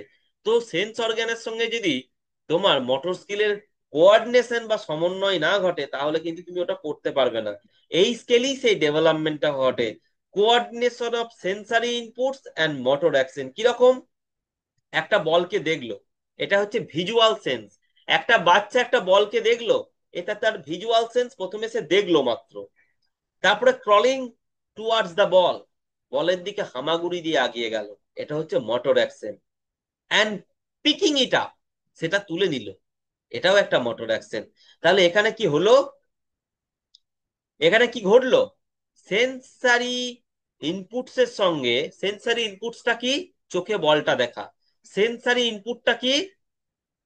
তার পঞ্চ ইন্দ্রিয়ের মাধ্যমে কিছু ইনপুট হলো, একটা বলকে চোখে দেখলো, বলকে চোখে, এটা হচ্ছে সেন্সারি ইনপুট। এই ইনপুটটা যেই হলো, সে বলটার দিকে হামাগুড়ি দিয়ে এগিয়ে গেল, এটা হচ্ছে মোটর অ্যাকশন। বলটাকে তুলে নিল, এটাও মোটর অ্যাকশন। তাহলে সেন্সারি ইনপুটের সঙ্গে এই যে মোটর অ্যাকশনের যে কোঅর্ডিনেশন, এটা কিন্তু এই পর্যায়ে হয়। কি বললাম? চোখে দেখে তুমি একটা কাজ করা, তোমার কোনো জিনিসকে তুমি সেন্স অর্গান দিয়ে পারসেপ্ট করলে, সেন্স করলে, দিয়ে মোটর অ্যাকসেন্টে যে ঘটালে, তার বিল্ডিং আপটা কিন্তু এই স্টেজে হয়। এটাকে বলে coordination of sensory input and motor action. ঠিক আছে, আমি এটা একটা গুরুত্বপূর্ণ বৈশিষ্ট্য এই স্টেজের আমরা লিখে দিচ্ছি। কোঅর্ডিনেশন সমন্বয়, বাংলা বলে দিচ্ছি, কোঅর্ডিনেশন বাংলা লিখে দিচ্ছি। Coordination of sensory input, sensory input. Sensory input কোনটা বলতো? আমি যে উদাহরণটা দিলাম, কোনটা সেন্সারি ইনপুট? কোনটা সেন্সারি ইনপুট? রেসপন্স করো। চোখে দেখাটা। ইয়েস। দেখাটা। বাকিরা শুনছো নাকি? হ্যাঁ স্যার। আমি শুধু হ্যাঁ নোট স্যার। করার জন্য একটু থামছি, আমি যেই থামলাম করে, সেটা শুধুমাত্র তোমাদেরকে নোট দেওয়ার জন্য। আমি কি বলবো, কি কনসেপ্ট বিল্ডিং করবো, এই জন্য আমি পজটা নিলাম না। আমি দেখলাম যা বললাম তার একটা লেখনী মানে লিখে নেওয়া দরকার, তোমাদের অন্তত একটা নথিভুক্তকরণ দরকার, তার জন্য আমি থেমে গেলাম। Coordination of sensory input and motor action. তুমি তোমার মতো করে উদাহরণটা লিখবে, তাহলে তোমার এটা বুঝতে অসুবিধা হবে না। সমন্বয় কার সঙ্গে কার সমন্বয়? সংবেদন এবং মোটর অ্যাকশন। ঠিক আছে, পেশি সঞ্চালকমূলক যে কাজ। মোটর অ্যাকশনের বাংলা কি গো, তোমরা বলো তো, মোটর অ্যাকশনের বাংলাটা কি? পেশি সঞ্চালকমূলক বেশি কাজ যন্ত্রণা না? মনে করো। হুম। তাই তো নাকি? আমার হ্যাঁ স্যার। বাংলাটা এক্স্যাক্টলি হ্যাঁ আসছে না, মনে হচ্ছে এটাই। পেশি সঞ্চালকমূলক কাজ, সঞ্চালকমূলক কাজ। তাহলে এই যে সংবেদনের যে তোমার ইনপুট হচ্ছে, ঠিক আছে, সংবেদন সেন্সারি অর্গানের, সেন্স অর্গানের মাধ্যমে যে ইনপুটটা হচ্ছে, এবং মোটর অ্যাকশন ফিজিক্যাল যে ওয়ার্ক হচ্ছে, তার মধ্যে সমন্বয়টা কিন্তু এখানেই ঘটে। কোঅর্ডিনেশন মানে সমন্বয়, কার সঙ্গে কার সমন্বয়? সেন্স অর্গানের সঙ্গে তুমি মোটর অ্যাকশন, তোমার পঞ্চ ইন্দ্রিয়ের সঙ্গে তোমার যে কাজ, তার সমন্বয় এই পর্যায়ে ঘটে। সেটা কি? ওই যে বললাম, একটা বলকে তুমি দেখলে, বা একটা, হ্যাঁ, একটা লাইট, একটা কিছু চকচক করছে একটা বাচ্চা ছেলের সামনে, একটা বাচ্চা ছেলের সামনে দেখবে কালারফুল সেসব জিনিসপত্র ওদের চোখের সামনে ভেসে ওঠে, খেলনা। একটা ফুল বাচ্চা ছেলের চোখের সামনে, ধরো একটা ফুল নামানো আছে, চকচকে কালারফুল ফুল, কালারফুল একটা ফুল নামানো আছে, ফ্লাওয়ার, ঠিক আছে, তার চোখে রিফ্লেক্ট করলো, তার চোখে ধরা পড়লো, এটা হচ্ছে সেন্সারি ইনপুট। তারপরে হামাগুড়ি দিয়ে সেই ফুলটাকে নেওয়ার জন্য সে এগিয়ে গেল, এটা হচ্ছে মোটর অ্যাকশন। তাহলে এই যে তোমার চোখে কোনো কিছু ধরা এবং চোখে ভেসে উঠলো, তারপরে তুমি সেটাকে তার তার জন্য যে কর্ম সম্পাদন করতে গেলে, সেই ডেভেলপমেন্টটা কিন্তু এই স্টেজে ঘটে। ঠিক আছে, এটা কিন্তু তোমাকে ভবিষ্যতে প্রত্যেকটা জীবনের প্রত্যেকটা পর্যায়ে তোমাকে এই কাজটা করতে হয়। প্রথমে সেন্স অর্গান দিয়ে সেন্স করো, দিয়ে একটা কাজের প্রয়োজনীয়তা অনুভব করো, একটা কাজের প্রয়োজনীয়তা অনুভব করো। তা সেন্স অর্গান দিয়ে সেন্স করার পর যে তুমি কাজ করছো, সেই যে কোঅর্ডিনেশন সমন্বয়, সেটা তৈরি হচ্ছে কিন্তু ওই পর্যায়ে। ওয়েট, ঠিক আছে, এরপরে আমরা যে জায়গায় যাব, কয়েকটা ক্যারেক্টারিস্টিক্স বস্তুর স্থায়িত্ব যে এই পর্যায়ে তৈরি হয়। ঠিক আছে, এই পর্যায়ে কি তৈরি হয়? বস্তুর স্থায়িত্ব লিখে নাও, ইংরেজিতেও লিখে দিচ্ছি। অবজেক্ট পার্মানেন্সি খুবই গুরুত্বপূর্ণ, তোমাদের বইয়ে আছে। ব্যাপারটা কি ভালো করে শুনবে। এই বিষয়টা আবার কি গো? ওই যে বললাম, এই পর্যায়ে, জীবনের এই পর্যায়ে শিশুরা চোখের সামনে যা দেখতে পায় না, চোখের সামনে যা দেখতে পায় না তাকে কিভাবে গো, তার অস্তিত্ব সম্পর্কে কিচ্ছু জানতে পারে না, ভুলে ভাবতেই যায়। পারে না। যা চোখের সামনে আছে তারই অস্তিত্ব আছে এটাই সে জানে। যা আউট অফ সাইট তা আউট অফ মাইন্ড। বাচ্চা ছেলেদের যা আউট অফ সাইট তাই আউট অফ মাইন্ড। যা চোখের সামনে নেই সেই বস্তু সম্পর্কে জ্ঞান আরোহণ করা বলো, সেই বস্তু সম্পর্কে ভাবা বলো, এটা কিন্তু একবারে শুরুর পর্যায়ে 4 মাস 5 মাস পর্যায়ে কিন্তু একবারই থাকে না শিশু, কিন্তু ধীরে ধীরে ডেভেলপ করে। তোমরা এইভাবে ভাববে না যে হঠাৎ করে ডেভেলপ করে গেল বস্তুর স্থায়িত্ব এর পর্যায়ে পর্যায়ে। স্যার, এই পর্যায়ে সংবেদন চালকমূলক স্তরে বস্তুর স্থায়িত্ব নিয়ে কিছু জানলো না, হঠাৎ করে এই পরের পর্যায়ে বস্তুর স্থায়িত্ব সম্পর্কে তার ধারণা তৈরি হলো। যা আমার চোখের সামনে নেই সেই রকম বস্তুরও অস্তিত্ব আছে, সেটা ঠিক পরের পর্যায়ে গেল, 2 বছরের পরে গেল আর বুঝে গেল, এরকমটা নয়। এগুলো একটা ধারাবাহিক প্রক্রিয়া, ধীরে ধীরে এগুলো তৈরি হয়। এইগুলোকে এইভাবে ভয়েস দিয়ে ক্যাটাগরাইজ মানে স্পষ্ট ভাবে করা যায় না। তাহলে বস্তুর স্থায়িত্বের ব্যাপারটা কি? অবজেক্ট পার্মানেন্স, সংবেদন সংবেদন চালকমূলক স্তরে আমরা অবজেক্ট পার্মানেন্স পড়ছি কেন? বস্তুর স্থায়িত্ব কারণ এই কারণেই পড়ছি, একবারে প্রথম পর্যায়ে 2 মাস 6 মাস 8 মাস পর্যায়ে শিশুর বস্তুর স্থায়িত্ব সম্পর্কে, যেটা চোখের সামনে দেখতে পায় না, সেই বস্তুর অস্তিত্ব সম্পর্কে সে কিছুই জানতে পারে না, বা সেই বস্তুর অস্তিত্ব আছে বলে সে মনে করে না। বস্তুর স্থায়িত্ব সম্পর্কে শিশুর কোনো বোধ থাকে না। কোনো বস্তু বা ব্যক্তিকে শিশুর কাছ থেকে সরিয়ে দিলে তারা মনে করে বস্তু বা ব্যক্তি আর নেই। আমার কথা স্পষ্ট? হ্যাঁ না উত্তর দাও। কোনো ব্যক্তি বা হ্যাঁ বস্তুকে স্যার। তার চোখের সামনে থেকে হ্যাঁ সরিয়ে স্যার। দিলে সে ভাবে সে ব্যক্তি আর বস্তু নেই। এই বিষয়টাকে পিঁয়াজে বস্তুর স্থায়িত্ব সম্পর্কে চেতনার অভাব বলেছেন। এই যে বস্তুর স্থায়িত্ব সম্পর্কে চেতনা অভাব, এটা এই পর্যায়ে দেখা যায়। আবার ধীরে ধীরে কিন্তু এই পর্যায়ে শেষে বস্তুর স্থায়িত্ব সম্পর্কে তার ধারণা তৈরি হয়। তুমি ভাববে না বস্তুর স্থায়িত্ব সম্পর্কে তাহলে চেতনার অভাব, এটা কোন পর্যায়ে দেখা যায় তোমাকে যদি জিজ্ঞেস করে? বস্তুর স্থায়িত্ব সেন্সারি। সম্পর্কে চেতনার অভাব, বলো কোন পর্যায়ে স্যার দেখা যায়? সেন্সারি। বস্তুর স্থায়িত্ব, যা চোখের সামনে দেখতে পাচ্ছে না কোনো ব্যক্তি বা বস্তুকে, সেই ব্যক্তি বা বস্তুর অস্তিত্ব নেই বলে শিশু মনে করে। তাহলে একই পেঁয়াজের ভাষায় পেঁয়াজে বলছেন বস্তুর স্থায়িত্ব সম্পর্কে চেতনার অভাব। সেটা কোন পর্যায়ে দেখা যায়? রেসপন্স করো। Sensory motor. সংবেদনচালকমূলক স্তরে। স্যার এই সেন্সরি পর্যায়ে দেখা মোটর যায়, থেকে। কিন্তু মনে রাখবে, মানে এটা কি জিনিস? বস্তুর স্থায়িত্ব সম্পর্কে চেতনার অভাব কি জিনিস? কারো বুঝতে অসুবিধা আছে? যা চোখের সামনে নেই হ্যাঁ স্যার। তার অস্তিত্ব নেই, এটাই হচ্ছে বস্তুর স্থায়িত্ব সম্পর্কে চেতনার অভাব। কিন্তু আজকে তুমি মনে করো যা চোখের সামনে নেই সেই জিনিসের অস্তিত্বই নেই? আজকে তুমি মনে করো? না স্যার। মনে করো না, কিন্তু একটা 6 মাসের শিশু ওই নিয়ে কিছু ভাবতেই পারে না। যেটা চোখের সামনে দেখছে সেটাকে নিয়ে সে ভাববে, সেটাকেই দেখবে। ভাবতে পারবে না হয়তো, সেটাকে নিয়ে দেখবে, সেটাকে নিয়ে সেটা হাত দিয়ে টাচ করবে, সেটা নিয়ে ধারণা নেবে। কিন্তু যা চোখের সামনে নেই, out of sight out of mind, সে জানেই না সেই জিনিসটা নাই। সে সেটা নিয়ে কিছু ভাবতেই পারে না, আছে নেই এসব কিচ্ছু ভাবতে পারে না। বুঝতে পেরেছো? যা চোখের সামনে নেই সেই জিনিসটা আছে কি নেই সে সম্পর্কে কিচ্ছু ভাবতে পারে না, সেই জিনিসটা তার মনের মধ্যেই আসে না। সে হয়তো কোনো একটা জিনিসকে দেখতে পাচ্ছে না, সে ভাবলো ওই জিনিসটা আছে, কোথায় চলে গেল রে, না, না। ইভেন প্রথম দিকে আমার মা কোথায় গেল রে বুঝতে পারে না, আমার খিদে পেয়েছে বুঝতে পারে। বুঝতে পেরেছো? আমার কথা বুঝতে পেরেছো? প্রথম দিকে হ্যাঁ আমার স্যার। মা কোথায় গেল রে হ্যাঁ বুঝতে স্যার। পারে না।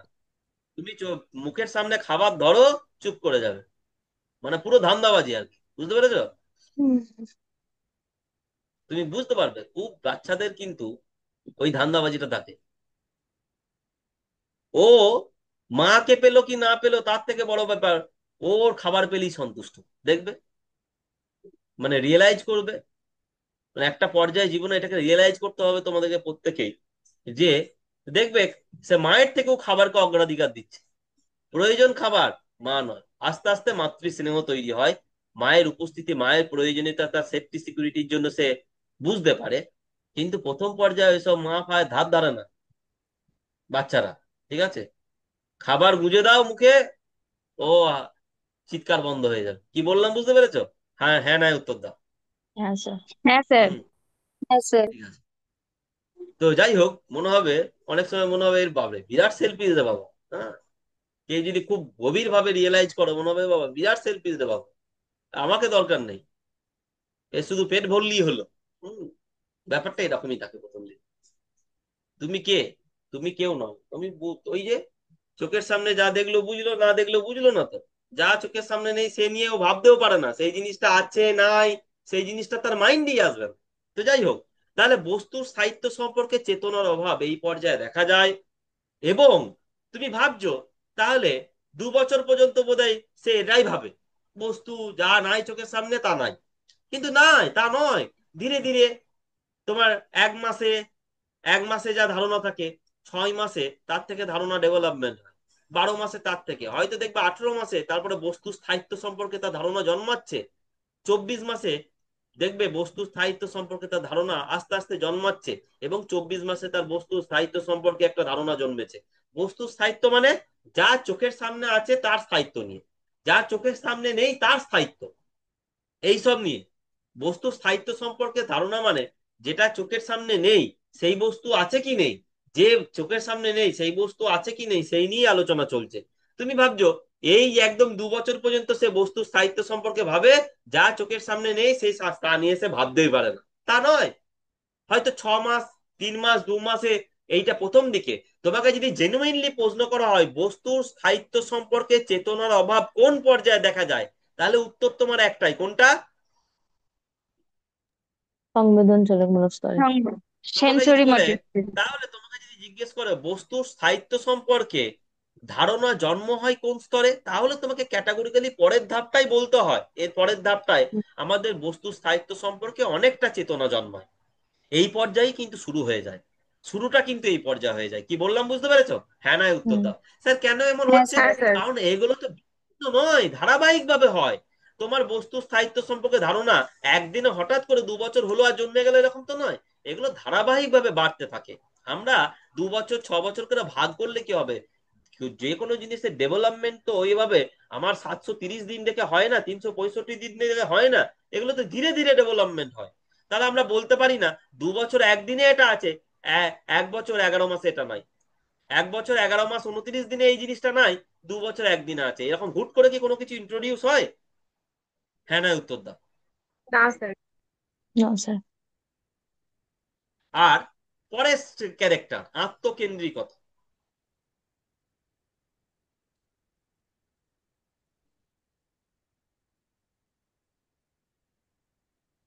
আত্মকেন্দ্রিকতা, এই যে বললাম ইগোসেন্ট্রিজম,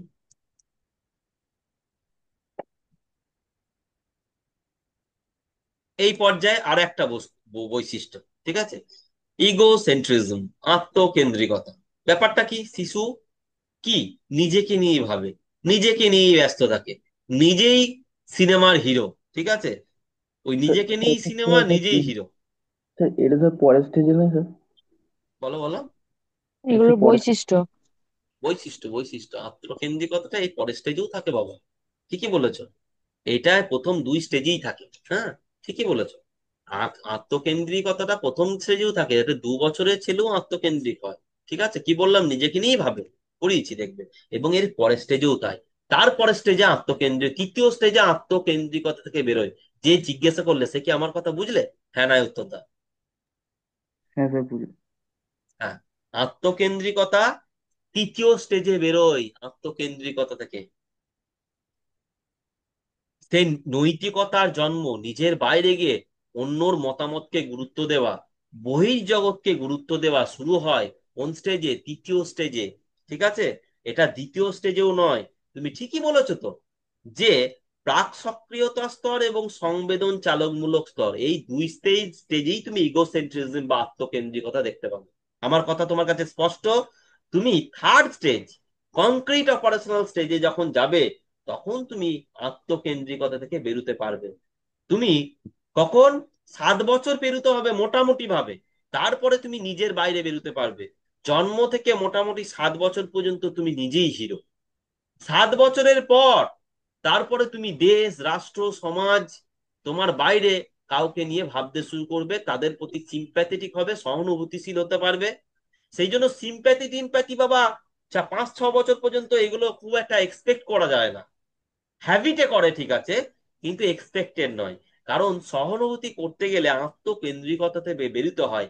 আর ন্যাচারালি সে আত্মকেন্দ্রিকতাটা তাদের মধ্যে ইম্পোজ করা থাকে প্রথম জীবনে, না হলে নিজেকে টেকাতে পারবে না তো। একটা বাচ্চা শিশু তো তো অন্যের জন্য ভাবতে পারবে না। আগে নিজেকে টেকানোটা লড়াই থাকে। একটা বাচ্চা শিশুর কাছে লড়াই হচ্ছে, সে পৃথিবীতে নতুন এসছে, নিজেকে টেকাতে হবে, নিজেকে শিখতে হবে, নিজেকে যুঝতে হবে, স্ট্রাগল করতে হবে। তার জন্য তোমাকে নিয়ে ভাবলে তার হবে না। তাকে নিজেকে নিয়ে ব্যস্ত থেকে নিজেকে আগে টেকানোর লড়াই। তারপরে নিজেকে নিজেকে স্টেবল করার পর, নিজেকে এই পৃথিবী একটা স্টেবল মেম্বার, নিশ্চিত মেম্বার করার পর তারপরে অন্য জগৎ নিয়ে ভাবতে পারবে। আমার কথা স্পষ্ট?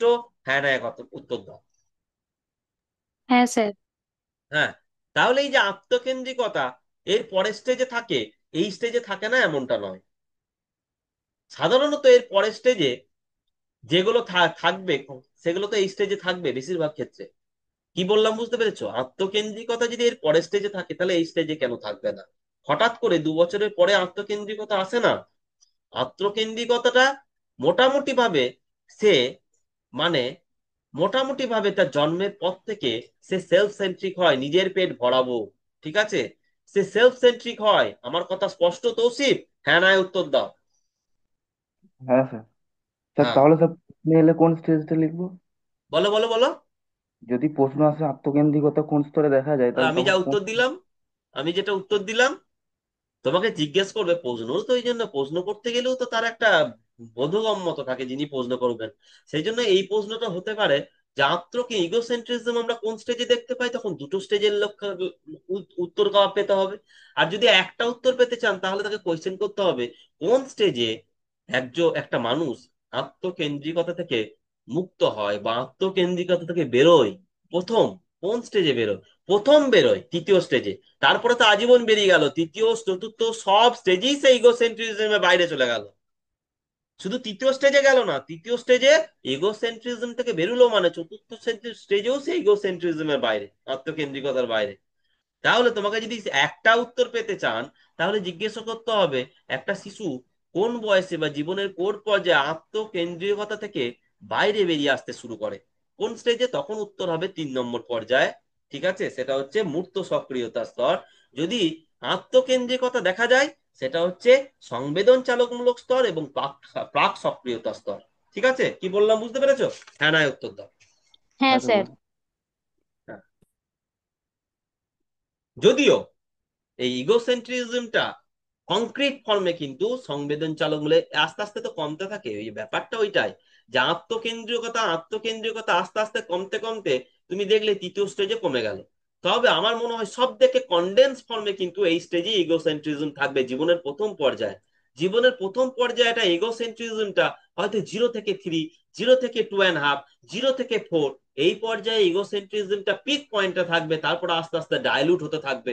7 বছরের পরে আরো ডাইলুট হয়ে যাবে। ওই যে বললাম এগুলো ধারাবাহিক। কি বললাম বুঝতে পেরেছো? ইগোসেন্ট্রিজম এই পর্যায়ে দেখা যায়, পরের পর্যায়ে দেখা যায়, ঠিক আছে, কিন্তু তুমি কনডেন্স ফর্মে দেখতে কিন্তু প্রথম পর্যায়ে পাবে। যতদিন যাবে আত্মকেন্দ্রিকতা তত কমতে কমতে একটা পর্যায়ে অবলুপ্তি ঘটবে। সব থেকে পিক ফর্মে কিন্তু তুমি প্রথম স্টেজেই দেখতে পাবে। ঠিক আছে, হ্যাঁ না উত্তর দাও। কারণ হ্যাঁ স্যার। এগুলো তো কি বললাম, ধারাবাহিক ভাবে বাড়া কমা হয়, কিন্তু ইগোসেন্ট্রিজমের উপস্থিতি পরের পর্যায়েও থাকে। যদি বলে সব থেকে বেশি কোন পর্যায়ে থাকে, তাহলে উত্তর নিশ্চিত ভাবে কোন পর্যায়ে হবে? প্রথম পর্যায়ে জীবনে। সেন্টারি স্যার প্রথম মোডে। পর্যায়ে আমরা আমরা ভেবে নিচ্ছি প্রথম পর্যায়ে মানে 0 থেকে 2 ইয়ার্স এরকম ভাবি তো। কিন্তু হতে পারে হয়তো 0 থেকে 3 বছর পর্যন্ত ইগোসেন্ট্রিজম পিক পয়েন্টটা থাকে। এক একটা শিশুর এক একটা, কারো 2.5 বছর, কারো 3 বছর, কারণ এগুলো ধীরে ধীরে তো অবলুপ্তি ঘটবে ইগোসেন্ট্রিজমের, আত্মকেন্দ্রিকতা। ঠিক আছে? কারো কোনো কনফিউশন আমি যা বললাম? হ্যাঁ না উত্তর দাও। না না স্যার। স্যার। না স্যার। ওয়েট। এবং এই পর্যায়ে ফরমেশন অফ মেন্টাল রিপ্রেজেন্টেশন, মানসিক প্রতিচ্ছবি খুবই গুরুত্বপূর্ণ। ঠিক আছে?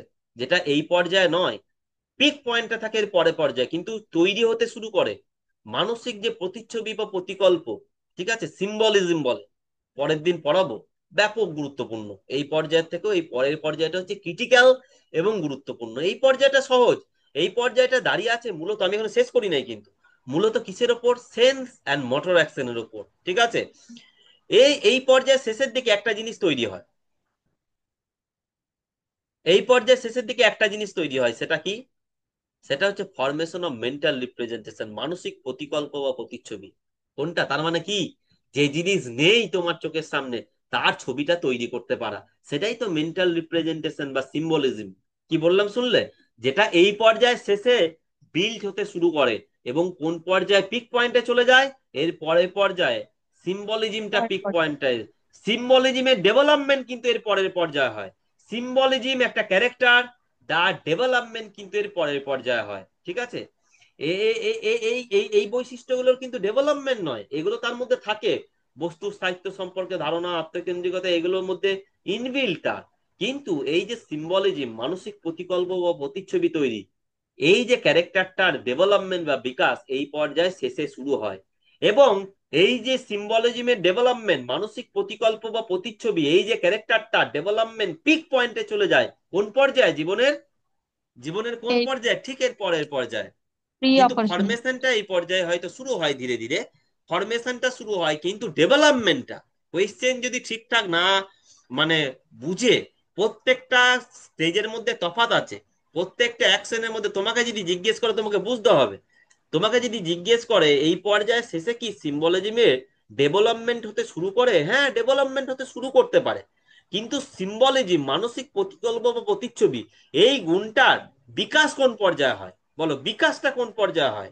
বলো। পরের স্টেজে, প্রি অপারেশন। একদম, একদম এর পরের স্টেজে বিকাশ মানে তার তার লার্নিংটা চরম পর্যায়ে চলে যাওয়া, সেটাই তো বিকাশ। এই পর্যায়ে তো শুরু হচ্ছে মাত্র, জাস্ট টাচটা পাচ্ছে এর শেষের দিকে, হয়তো হয়তো এর শেষের দিকে টাচটা পাচ্ছে, যার জন্যই তো এর পরের স্টেজে তার বিকাশটা এক্সট্রিম পর্যায়ে চলে যাচ্ছে। বিকাশটা কিন্তু এই পর্যায়ে হয় না। সিম্বলিজম বা মানসিক প্রতিকল্প বা প্রতিচ্ছবি, কোনো জিনিস আউট অফ সাইট হয়ে গেলে তাকে নিয়ে ভাবা, সেটা কিন্তু ডেভেলপমেন্ট, সেই শক্তির যে মানে বিকাশ, সেটা এই পর্যায়ে হয় না, এই পরের পর্যায়ে হয়। সেটা বিকাশ হতে শুরু করে এই পর্যায়ের শেষের দিকে, এবং এর পরের পর্যায়ে সেটা এক্সট্রিম পর্যায়ে চলে যায়, বিকাশটা হয় কিন্তু এর পরের পর্যায়ে। তাহলে কোয়েশ্চেনের তফাৎটা বুঝতে পারছো? আমি যে ভাগ করলাম সেটা বুঝতে পারলে, যে সিম্বলিজম বা মানসিক প্রতিচ্ছবি বা মানসিক প্রতিকল্প গঠন, এই বৈশিষ্ট্যটার বিকাশ হয় এর পরের পর্যায়ে, কিন্তু এর মানে এই যে বিকাশ হওয়ার শুরুয়াতটা, সেটা এই পর্যায়ে শেষ দিকে শুরু হয়। ঠিক আছে? এবং বিকাশ হয় কিন্তু এর পরের পর্যায়ে, এটা মাথায় রাখতে হবে। হুট করে 2 বছর 1 মাস থেকে শুরু হলো মানসিক প্রতিচ্ছবি শুরু হওয়া, এরকমটা তো নয়, দুম করে কোনো কিছু আসে না। টাচটা 18 মাসের, 19 মাস, 20 মাস, 21 মাস যত যাচ্ছে, তুমি আস্তে আস্তে যেটা তোমার চোখের বাইরে চলে যাচ্ছে তাদের সম্পর্কে ভাবতে শুরু হয়তো করতে পারছো, কিন্তু ভাবতে সেইভাবে পারছো না। 24 মাস পেরিয়ে যাওয়ার পর মোটামুটি ভাবে যেটা তোমার আউট অফ সাইট হয়ে যায়, সেটাকে নিয়েও তুমি ভাবতে পারছো। এই ক্ষমতাটার কিন্তু বিকাশ কিন্তু এর পরের পর্যায়ে হচ্ছে। ঠিক আছে? এটা আমাদের ঘেটে দিলে হবে না, পরের দিন বলবো। তাহলে আমরা, ওয়েট, একবার ওয়েট করো, কনক্লুশনটা নিয়ে এই পর্যায়টা কোনো সময় সাপেক্ষ বিষয়। হ্যাঁ,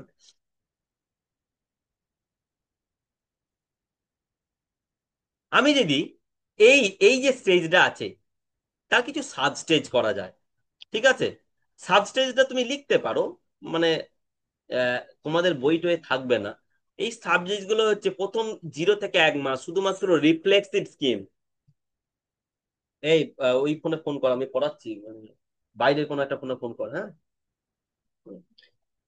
এখানে কিছু সাবস্টেজ আছে, যেমন reflexive schema, schemes, reflexive action, 0 থেকে 1 মাস শুধুমাত্র সাকিং গ্রাফটিং এগুলোর ডেভেলপমেন্ট ঘটে। তারা তারপরে হয় প্রাইমারি সার্কুলার রিয়াকশন, তারপরে হয় সেকেন্ডারি সার্কুলার। ওই যে আমরা বলছি যে এই পর্যায়ে এ হয়, এই তো ভাগ আছে, আস্তে আস্তে তো ডেভেলপ হচ্ছে। প্রথমে শুধুমাত্র রিফ্লেক্সিভ অ্যাকশন, তারপরে প্রাইমারি সার্কুলার অ্যাকশন যেটা নিজেকে কেন্দ্র করে হয়, নিজের আঙুল টিপে ধরা, এইসব আমি বোঝাচ্ছি না। তারপরে সেকেন্ডারি সার্কুলার রিয়াকশন 4 থেকে 8 মাস, তারপরে কোঅর্ডিনেশন অফ সেকেন্ডারি অ্যাকশন 8 থেকে 12 মাস, তারপরে টার্সিয়ারি 12 থেকে 18 মাস, তারপরে মেন্টাল রিপ্রেজেন্টেশন 18 থেকে 24 মাস। আস্তে আস্তে তো বিষয়গুলো ডেভেলপ হচ্ছে। এর পরের পর্যায়ে যেগুলোর বিকাশ হবে সেগুলো এই পর্যায়ে থেকেই তো শুরু হবে রে বাবা, ধীরে ধীরে শেষ দিকে আমরা দেখতে পাবো। এগুলো তো বিচ্ছিন্ন নয়, এগুলো ধারাবাহিক, একটার সঙ্গে একটা সম্পর্কযুক্ত। এর অনেক সাব স্টেজ আছে, পরের দিন আমরা প্রয়োজনে বলবো। তাহলে এই স্টেজ যে আমরা পড়লাম, কেন এই স্টেজ পড়লাম বাবা? আমরা এই স্টেজটা শিখলাম কেন? এর এডুকেশনাল সিগনিফিকেন্স কি শুনে নাও। এর শিক্ষাগত তাৎপর্য কি? পিয়াজে কেন এই স্টেজ সম্পর্কে কথা বলেছেন? এই যে সেন্সারি মোটর স্টেজ, এটাকে আমি আরেকটু এক ছাতার তলায় করে দেবো, একসঙ্গে করে দেবো, ঠিক আছে? তোমরা চিন্তা করো না, আর একটু অ্যারেঞ্জ, মানে প্রপারলি অ্যারেঞ্জ করে দেবো। আচ্ছা, একটু পরে করো, হ্যাঁ, 10 মিনিট পরে করো, আমি পড়াচ্ছি। কি বললাম? যে এই যে এডুকেশনাল সিগনিফিকেন্সটা তোমাকে বুঝতে হবে। পেঁয়াজে এই স্তরটার কথা বললেন কেন, এই নিয়ে এত কথা বললেন কেন? এর এডুকেশনাল সিগনিফিকেন্স আছে। টিচার এবং প্যারেন্টসকে সেন্সারি এন্ড মোটর এক্সপিরিয়েন্স তোমাকে দিতে হবে। এই তোমার সেন্স অর্গান এবং মোটর এক্সপিরিয়েন্স এর ধারণা তোমার থাকতে হবে। তোমার টিচারই হও আর তোমার প্যারেন্টই হোক, তোমার যদি এই ধারণাগুলো না থাকে, তুমি কিন্তু যে এই পর্যায়ে কি কি সেন্সারি ক্ষমতার ডেভেলপমেন্ট হয় প্রপারলি তার হচ্ছে কিনা, বা এই পর্যায়ে শুনে নাও সেন্সারি ক্ষমতাগুলোর সংবেদনমূলক ক্ষমতাগুলোর ডেভেলপমেন্ট করার জন্য আমাকে খেলনা দিতে হবে, রং বেরঙের জিনিস দিতে হবে, বিভিন্ন শেপ সাইজের জিনিস তাকে দিতে হবে। হাত থেকে আমি কেড়ে নেব না, সবকিছু হাতে ধরার তাকে সুযোগ করে দেব যেগুলো তার কাছে বিপজ্জনক নয়। সব অনেক জিনিসই তাকে শাক করারও সুযোগ দিতে হবে যেগুলো সেফ, তাকে শোনার সুযোগ দিতে হবে, বলার সুযোগ দিতে হবে, বাইরের জগতে তাকে ইন্টারঅ্যাক্ট করার সুযোগ দিতে হবে, সেন্স অর্গ্যানগুলোকে কাজে লাগানোর সুযোগ দিতে হবে। এটা আমি পড়িয়েছি, এটা তোমাদেরকে আমি অলরেডি পড়িয়েছি। তা তুমি যদি এই স্টেজ সম্পর্কে তোমার ধারণা না থাকে, তুমি যদি ওকে অ্যাবস্ট্রাক্ট থিঙ্কিং দিতে শুরু করো, এই পর্যায়ে কি বিকাশ হয় তুমি যদি না জানো, তুমি শিখলে এই পর্যায়ে বাবা সেন্স অর্গানকে কাজে লাগায় আর বেসিক মোটর স্কিলকে কাজে লাগিয়ে শেখায়। তাহলে এই জ্ঞানটা তোমার যখনই অর্জন হলো, তুমি কি বুঝবে? টিচার বা প্যারেন্ট তুমি বুঝবে কি? তাহলে একে সেন্স অর্গানকে কাজে লাগানোর সুযোগ করে দিতে হবে, একে বেসিক মোটর স্কিলকে কাজে লাগানোর সুযোগ করে দিতে হবে। ছোট ছোট কাজ, ওর যে কাজগুলো ফিজিক্যাল অ্যাকশন গুলো, হামাগুড়ি দেওয়ার সুযোগ করে দিতে হবে, শাক করার সুযোগ করে দিতে হবে, কোনো কিছু আগড়ে ধরার সুযোগ করে দিতে হবে, 5টা ইন্দ্রিয়কে কাজে লাগানোর সুযোগ করে দিতে হবে, কোনো কিছু দেখার, টাচ করার, টেস্ট করার, ঠিক আছে, সুযোগ করে দিতে হবে। না হলে বাবা তোমার 0 থেকে 2 বছরে যে কগনিটিভ ডেভেলপমেন্ট হওয়া দরকার একটা শিশুর, সেটা হবে না।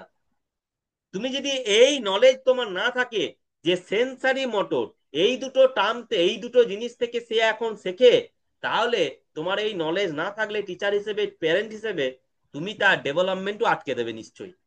আমরা বেশিরভাগ জনাই করি বাড়িতে, কোনো কিছু হাত দিচ্ছে কেড়ে নি, কোনো কিছু মুখে দিচ্ছে কেড়ে নি। তুমি বলবে স্যার মুখে কি সবকিছু দিতে দেবো? না, নিশ্চিত ভাবে দেওয়া যাবে না আজকালকার যুগে, ঠিক আছে? কিন্তু অনেক জিনিস তাকে মুখে দিতেও হবে। যেটুকু তাকে বঞ্চিত করছো তার ডেভেলপমেন্ট কিন্তু আটকাচ্ছে, এটা তোমাকে জানতে হবে। হতে পারে চারিদিকে বিষাক্ত ক্ষতিকারক জিনিস অনেক বেশি এখন আছে, তার জন্য আমাদেরকে ওই বঞ্চনাটা শিশুকে করতে হচ্ছে, কিন্তু ওটা বঞ্চনাই শিশুর জন্য। শিশুর লার্নিং এর ক্ষেত্রে ওটা কিন্তু একটা বঞ্চনা। সবকিছু আমরা কেড়ে নিচ্ছি। হ্যাঁ, একটা উপরে কিছু সাপোর্ট লাগবে, শুধু ওইটার উপর থাকবে না, উপরে কিছু একটা দিতে হবে। হ্যাঁ, যেটা বলছিলাম, এই যে আমার দুটো, এই দুটো না তাহলে কিছু জিনিস থাকবে না তোর উপর। হ্যাঁ, হ্যাঁ, কারণ কিনতে হবে। কি বললাম? এই স্টেজটা সম্পর্কে জ্ঞান আরোহণ না হলে কি অসুবিধা তোমরা বলো, আমি ফিনিশিং এ যাবো। কি অসুবিধা?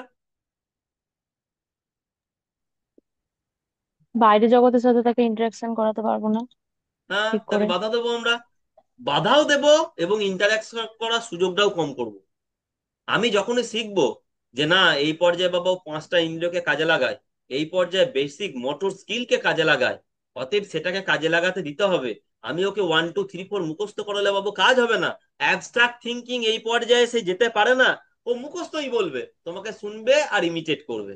কাজের কাজ খুব কম। অতএব বাবা কাজের কাজ কি? ওকে বস্তু অনেক জিনিসের সঙ্গে সাক্ষাৎ করা, তার সামনে বহু জিনিস আনো, যা সামনে আনবে, যা পঞ্চ ইন্দ্রিয় দিয়ে সেন্স করবে, সেটা নিয়েই তার নলেজ তৈরি হবে। তাহলে তুমি টিচারই হও আর পেরেন্টই হও, তোমার যদি সেন্স অর্গ্যান আর মোটর স্কিল এই দুটো টার্ম এই পর্যায়ে গুরুত্বপূর্ণ তুমি যদি না জানো, তুমি একটা চাইল্ডের কগনিটিভ ডেভেলপমেন্ট আটকে দেবে, কিংবা করার সুযোগটা কমিয়ে দেবে। হ্যাঁ কি না? হ্যাঁ নাই উত্তর দাও। হ্যাঁ হ্যাঁ স্যার। স্যার। ব্যাস, এখানে শেষ করলাম, কিন্তু শেষ নয়। এটাকে আরেকটু সুসজ্জিত করে দেবো পরের দিন। হ্যাঁ, পর পর পর পর পর পর পর। নোটটাকে একটু সুসজ্জিত করে দেবো, কনসেপ্ট ঠিক আছে, আরো দুটো একটা জিনিস বলার হয়ে বলে দেবো। ঠিক আছে, আজকে এ পর্যন্তই। বুঝতে কোনো অসুবিধা হলো? হ্যাঁ নাই উত্তর দাও। না স্যার। না না স্যার। স্যার। চলুন, প্রচুর সময় নেওয়ার বিষয়, মানে বেশ জটিল ব্যাপারকে সহজ করতে গেলে সময় লাগবে। হুম। স্যার তা কি, হ্যাঁ বল। বলছি, এই বিষয়ে না, আমি যদি ইংরাজির বিষয়ে জিজ্ঞাসা করার ছিল, আপনি গতদিন ওই একটা